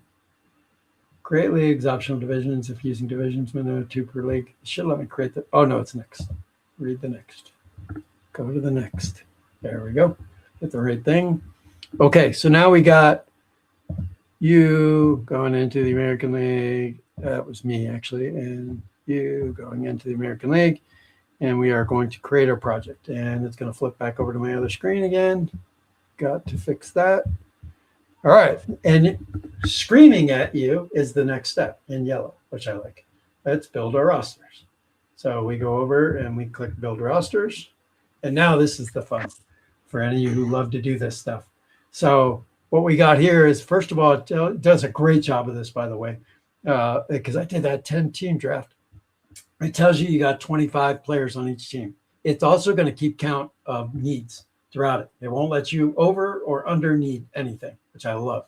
It's going to make sure you have a catcher. It's going to make sure you have 2 catchers, 2 first basemen, blah, blah, blah. And then here's our pool of players, which it's still loading. That's interesting because it loaded it real quick for me. So eventually what we will do is go to the draft. Why did you? Oh, because I was looking at the wrong screen. Set the draft order. I'm getting first pick, Mike. Sorry. We will do a snake, though. So you'll get 2 and 3. All right. We're going to do 25 rounds, 25 players. We could randomize. Well, let's randomize. See who gets first pick. Sorry. I still do. That's all right. 2 at best, 2 out of 3. I can win either way. Oh. Only if you squeeze butt. Only if you squeeze butt. If you'll notice, by the way, the player pool is filling now. This is nice, right in here. So there we go. So let's start the draft, and the players are in there now. The one thing here that I like to do is to look at the tiers. This isn't. I don't think this is anywhere on the cards. Doesn't say whether you're an elite player, an all-star, starter, depth. I think it's something that Dina created himself for this. So Well, obviously want to draft first from the elite players. Yep. And now you notice the 99 players are up there. Yeah. And there's even a couple of Red Sox, believe it or not. Right. Well, as it should be. Andre Thornton's there. Cleveland Indians. So John Mayberry. Some interesting ones up there, that's for sure. But I have noticed that even when I sort by descending, or it sometimes, quite honestly, you can see some of these, like I don't know what it's doing. 99, 98 over here, 99, 95. It's not in the order it should be. So I think he's got to work on that. But it does give us the elite players. I got 100 to Mike Schmidt. So he should be at the top. Johnny Bench 100. Yeah, they should be at the top. I don't know why the descending order. I wonder if we go ascending. Mike Schmidt 100. It still didn't do it. Now it's got the pictures up there. Oh, I wonder if the OPS is doing it. Overall rating. Maybe that's why it's doing it. There we go. Maybe that just worked. Maybe it was me. Yep. Just had to get it right. I think this is where it should default to. Mm-hmm. You want to do anything else with their, but it should default on the ratings, I would think, for a draft. Right. So at any time you need me to flip any of these, you let me know or scroll down. But I've got first pick, so you don't get to say anything. Oh, by the way, that eliminated all the Red Sox. Just saying. No, we're just kidding each other. Okay, so I'm just going to have fun here. And because I am a super Johnny Bench fan. I know where you're going. Yeah. You knew what I was going to do. And I'm going to add Johnny Bench. And now the Viagra is up. It's your pick. Here's the thing I don't like. And I did ask for this to be changed. Johnny should be off here. He shouldn't be here. Once I pick him, it should take him off the list. Oh, yeah. Because if you do these like 30 teams, that's going to be a mess. Mm-hmm. So it should take Johnny off here. I have requested that for the next version. So, okay. Moving on. Where are you going? We're going to keep up with the 100 rating. We're going to go with the man right below Mike Schmidt. That's a guy. I thought about it. I really did. Yeah. And I was like, oh, catcher's really important, especially Johnny Bench. Yeah. All right. You get a second one. Let's see.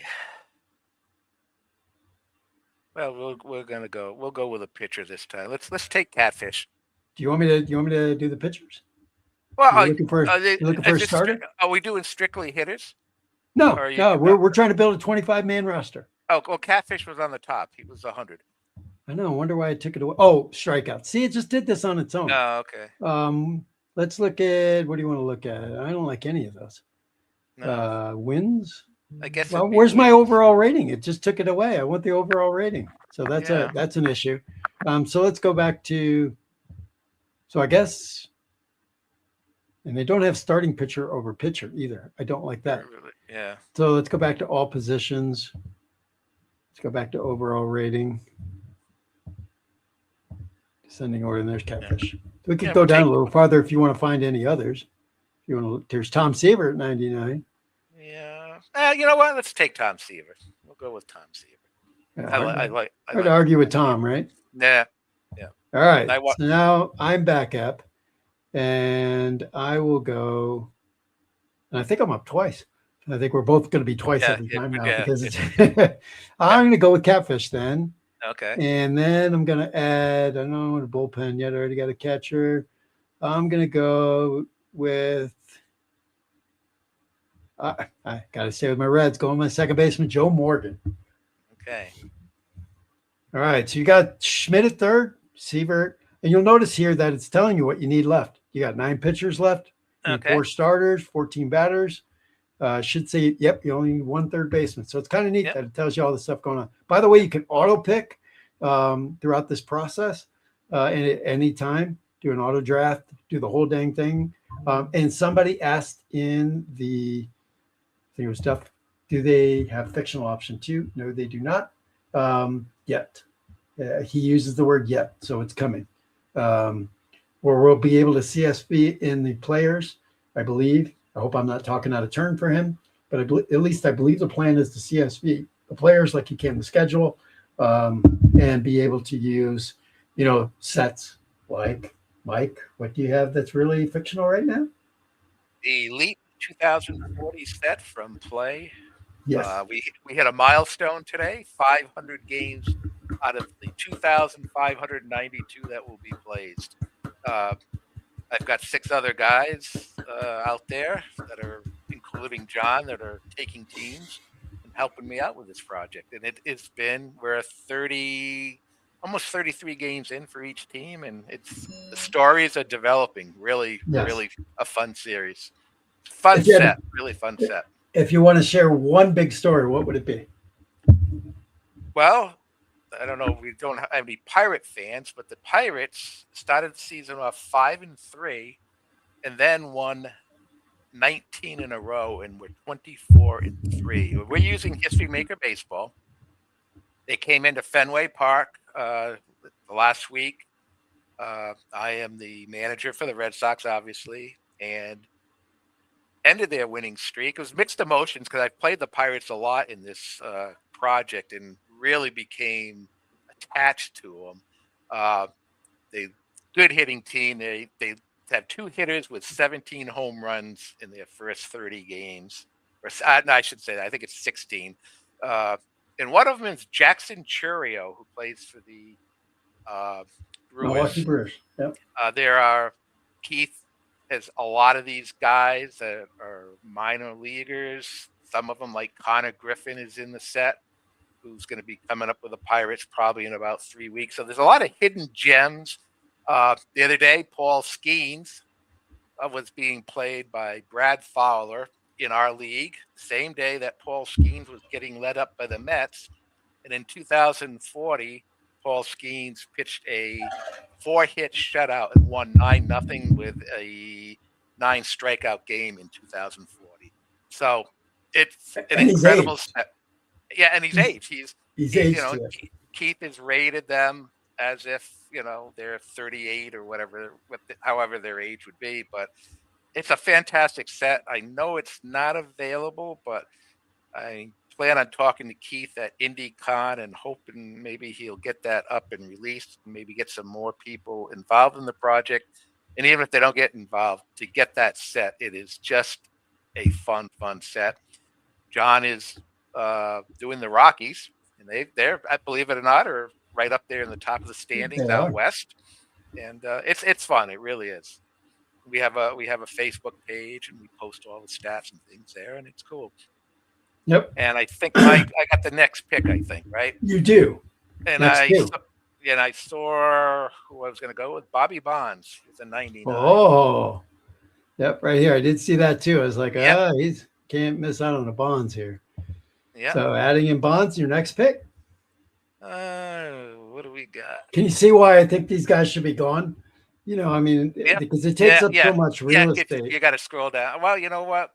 I'm going to keep going with the hitter pitchers thing. Oh, it's your boy. Well, I got it. Yeah. Oof. You're not going to take the other guy that I'm thinking about for pitchers, so I'm going to take Freddie Lynn. If you didn't, I was going to. Okay. Because I talk as off thing. I've been talking to Fred Lynn a lot. So yes. One of my favorite ones. Yeah. Okay, so for me, I'm gonna go back up here. Let's see. Why is Gene Tennis 100? By the way, I don't. Yeah. I mean, 29 homers, 255 average alone should knock him down 5 or 6 points. I wonder where he gets his tier ratings at. But interestingly, I would not think Gene Tennis was 100. Would be that high, yeah. Yeah. Good player. Don't get me wrong. Anyway, ratings are always subjective. Ron Reed's a 99. All right. So I'm going to go, I think definitely need pitching, and I'm going to go with the Tribe pitcher. I don't know if he's with the Tribe that year, but I got to go with Gaylord Perry. And then my second pick, I am going with the big bopper, Greg Luzinski.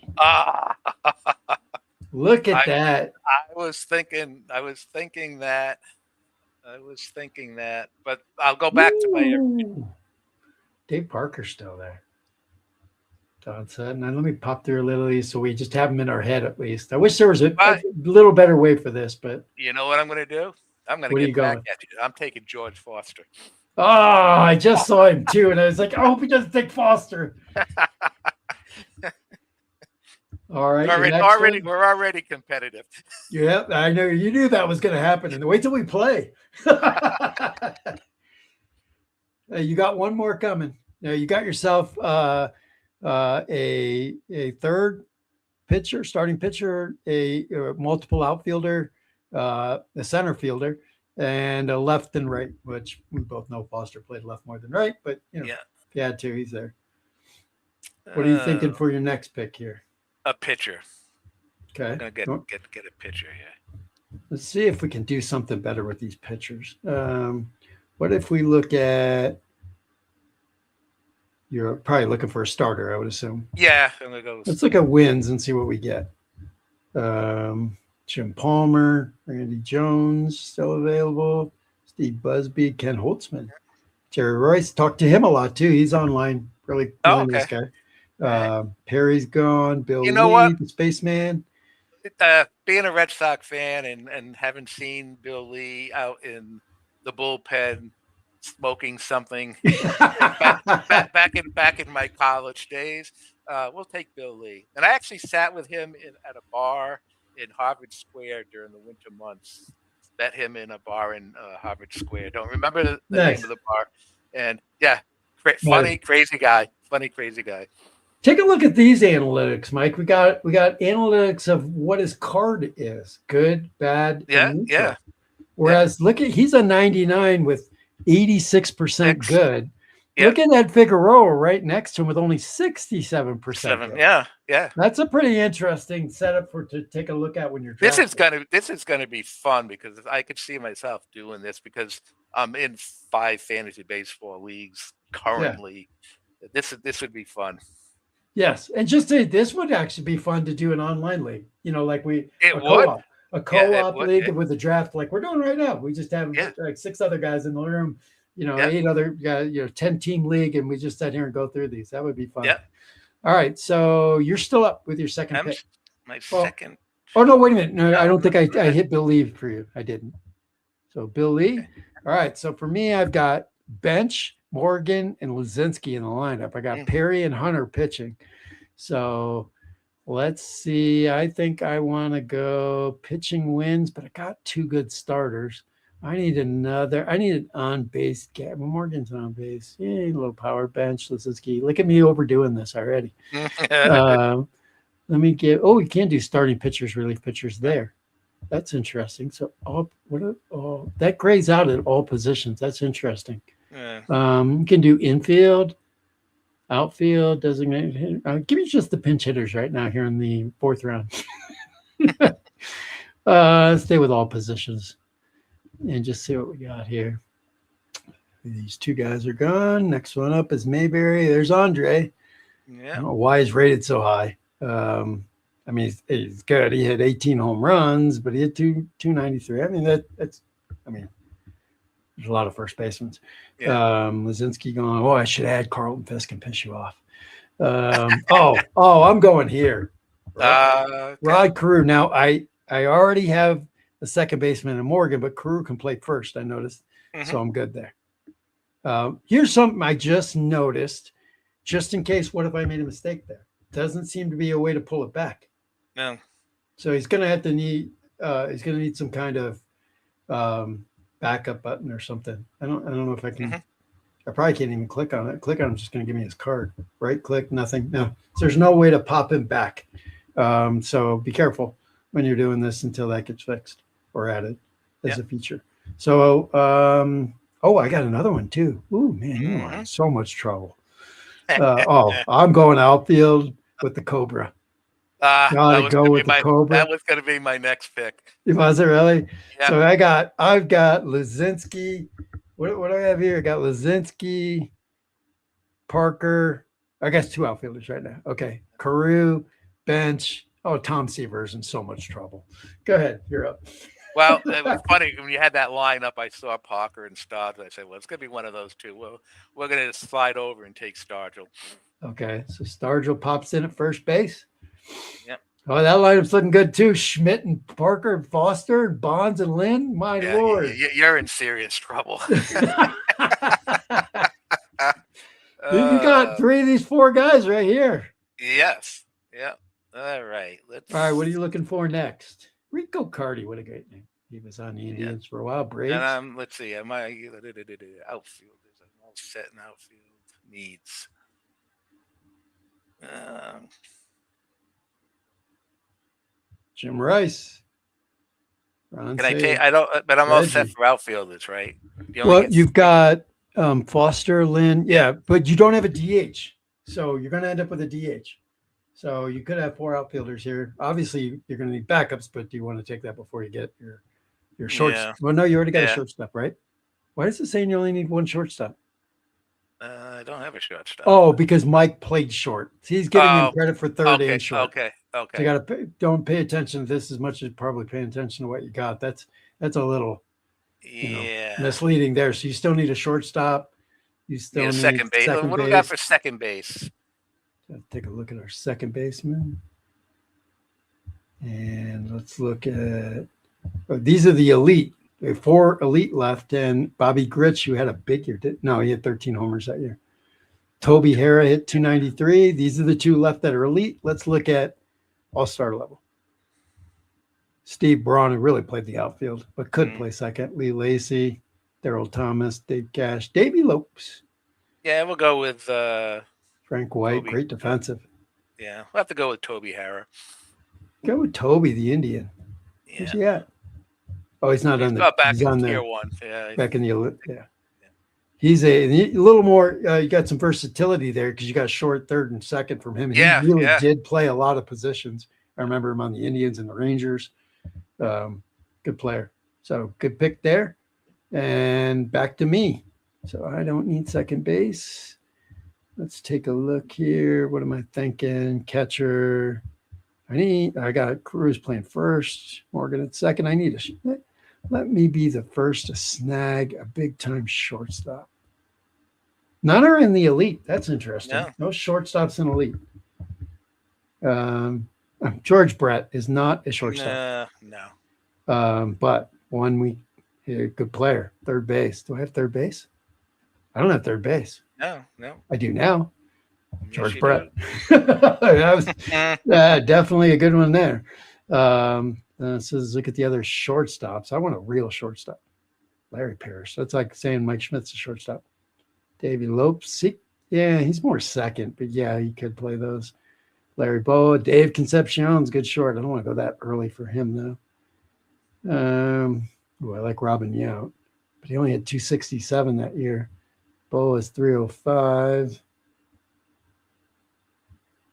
Don Money's really third. Try to be realistic here. You know what? I am going to go with Davey. Okay. Keep my Reds line going there. Yeah. You're up. All right. You want to look at the shortstop because you're missing one too, unless you're going to put. Well, Toby's main position is short. Yeah. So we're all set there. What do you need? Second? You do need a second baseman. Well, I do need a catcher because without a catcher, there's going to be a lot of pass balls. Yeah. And tier 1, I believe we still have Mr. Fisk. And I think that's where we got to go. Not a bad pick that late. No. Get the guy who's famous for one thing that doesn't really matter in the end of the series. Yeah. Oh, sorry. All right. So you got your catcher. I've got every infield, right? I believe. Yep. And you got your outfield. So you back to starting pitching or maybe a quality reliever? Yeah, let's go with a reliever. Let's go pitcher and relief pitcher. And maybe saves? Saves, yeah. Although again back then they didn't. Oh, don't you dare. Don't you dare pick my guy. I know who you're going to take, but I know who I like on this only because he was a character on the mound. Al Rabowski. Oh, and he's also the highest rated one. Yeah, but he was a character. Oh, you love that. He was just. Yeah, we're gonna. All right. It was a Mad Hungarian. Yep. Okay, I'll be fair. Should have took him a long time ago, but I got to take my guy. Oh yeah, Raleigh. Favorite pitcher of all time. Favorite player of all time. So Raleigh will be. He's only got a good 61%.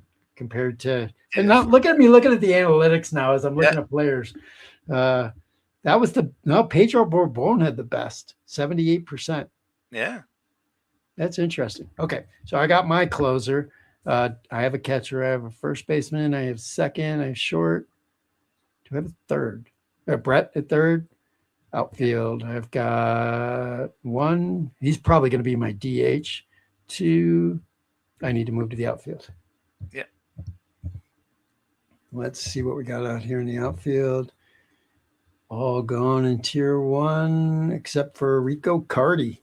What do you do? Cardi had 18, 308. Yeah, not bad. Remember, we're using 75. I was going to say we're using 81. Yeah. I took Foster on me. Cliff Johnson is not an outfielder. First and catcher and DH for sure. Larry Heisel, Reggie Smith. I'm doing it to you. Yeah, get even with me. Yeah. I love Jim Rice. I have always loved Jim Rice. Oh, yeah. I mean, look, I left Reggie Jackson on that table. Yeah, well, I've been looking at. I have an eye on Joe him. Rudy. Some really good. There's some really good outfielders. You got to remember, we're putting together. You got Dwight Evans. Yeah. Gary Carter. Oh, another great catcher. There's some great players here that we've left out. These are all tier 1 outfielders still left. But you're up now. Your call. All right. Let's see. Well, let's get that DH guy. So You want to go all hitters? Designated hitters. Yeah, DH nobody. So I don't think. Do they have all fielders? No, we'll just do all positions. All positions. Anything you want to sort on? Overall rating, or is you looking for a big bopper with home runs? Yeah, let's go with We'll go with the home runs. All right, so got Reggie staring at you, 36 homers. King Kong King, man. Strike out. 36 homers too. What's his analytics? Do they have the same thing? They don't have kind of the same thing. No. I wish they had analytics on his. I guess because they don't. The game is with the pitcher, and then it goes to the hitter's card. Yeah. But anyways, you got that's George Scott too. Yeah. 36. You got a lot of guys with 36 home runs here. 34 home runs. Wazinski's gone. 34 from Mayberry. Boog. I always like Boog Powell. Used to play for the Indians too before he went over to Baltimore. Darrell Evans. Yeah.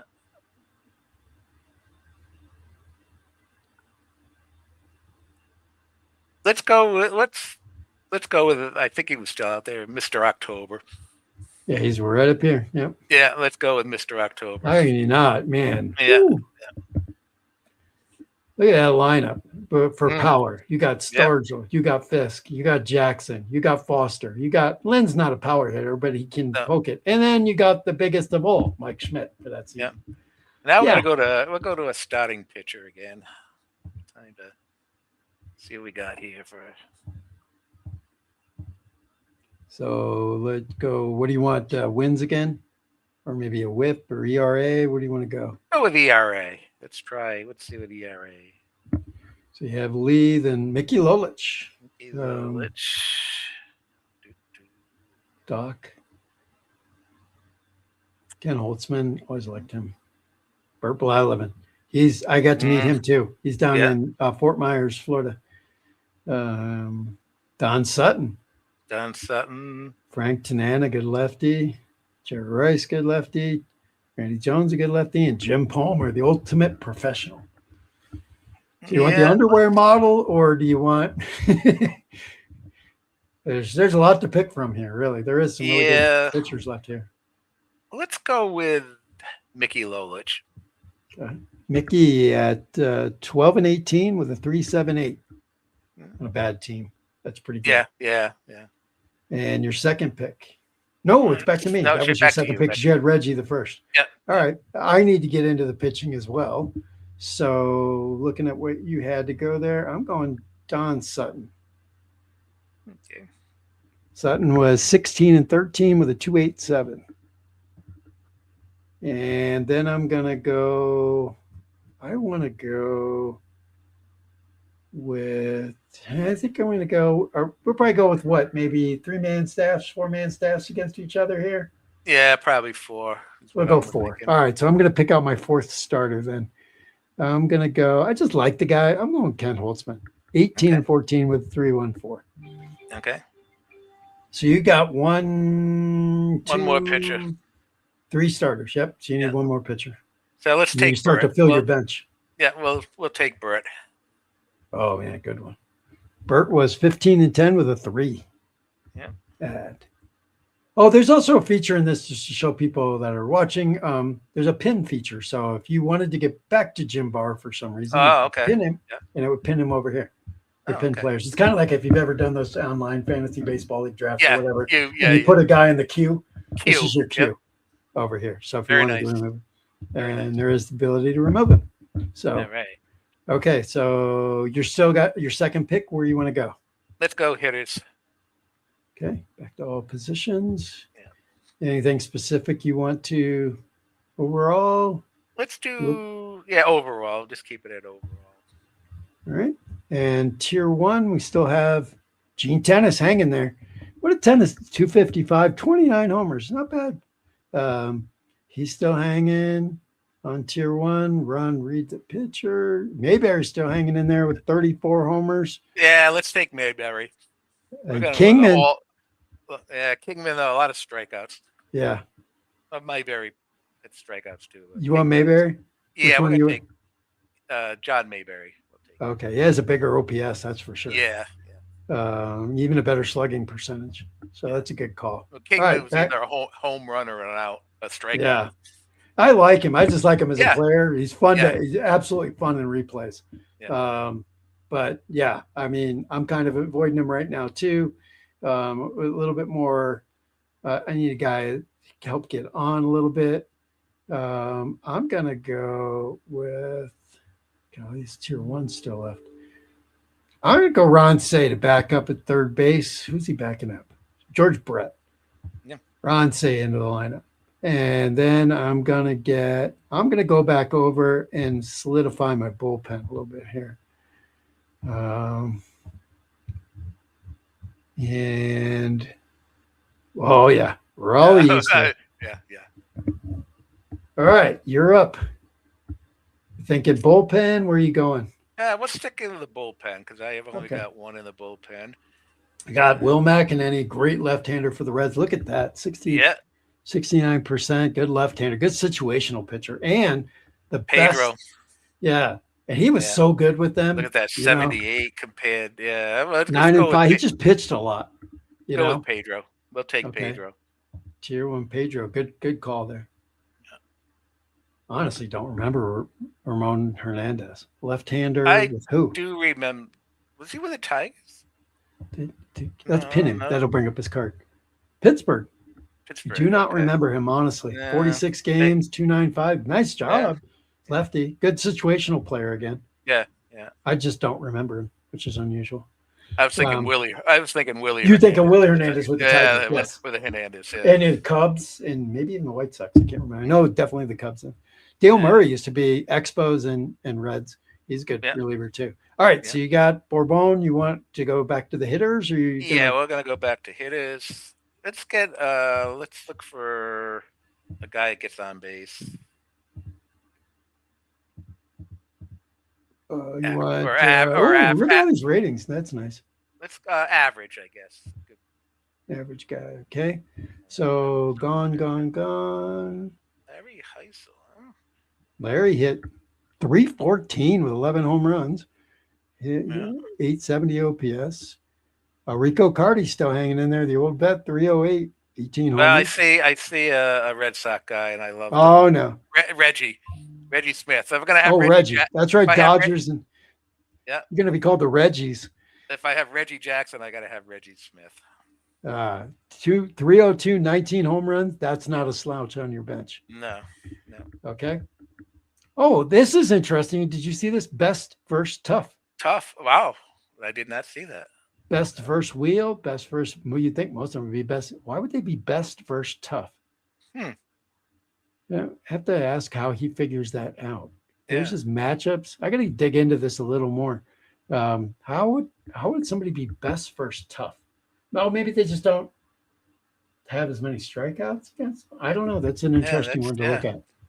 And what's that number mean? 80.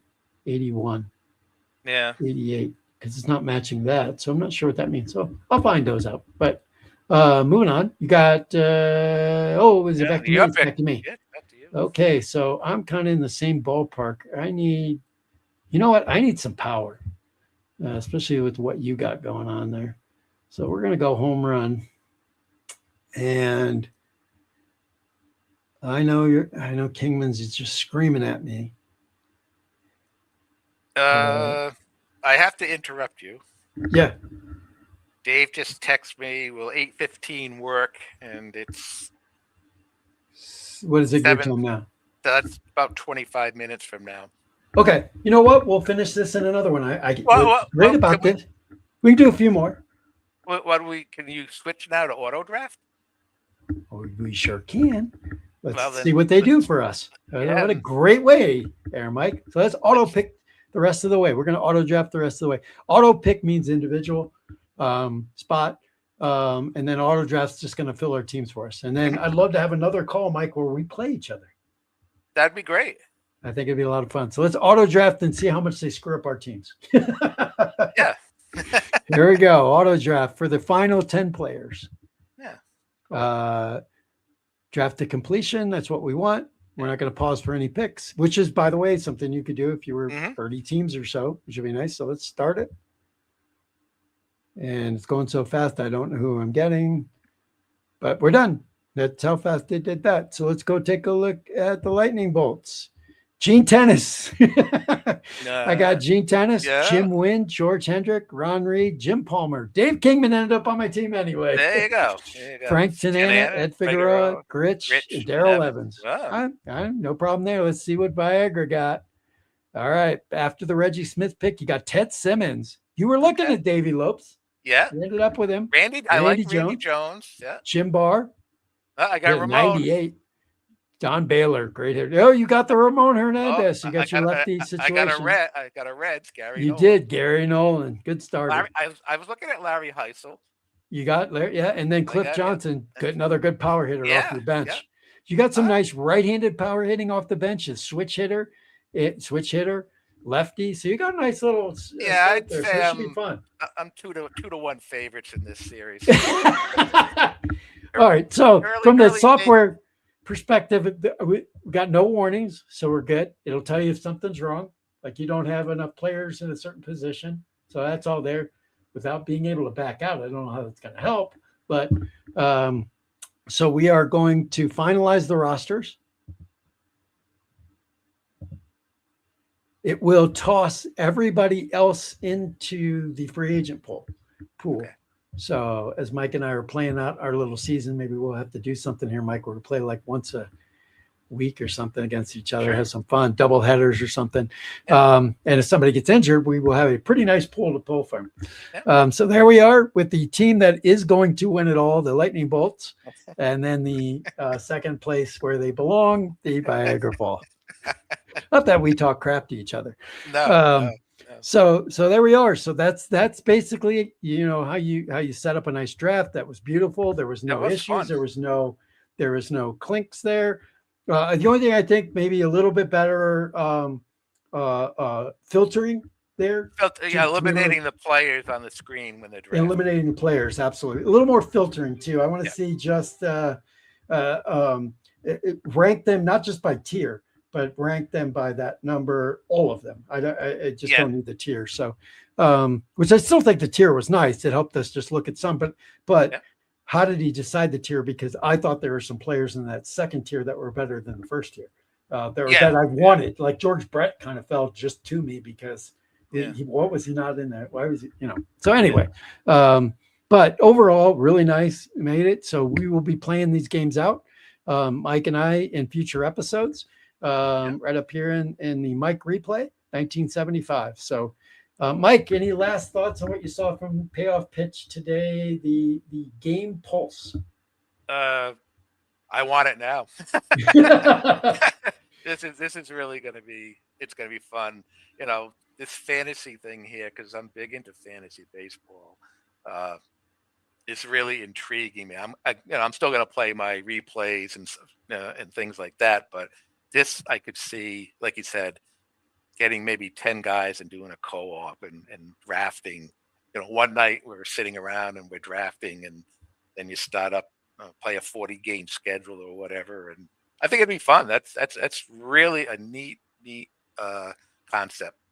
Mike, you know what just hit me? You know what we're going to do? I'll see if I can get everyone to do it.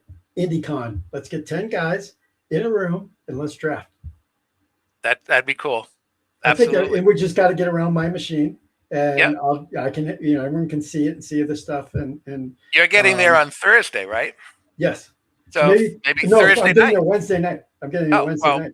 I know there's a bunch of us going to be there Thursday morning. So yeah, there's nothing going on except in the lobby. So why not have the draft Thursday night?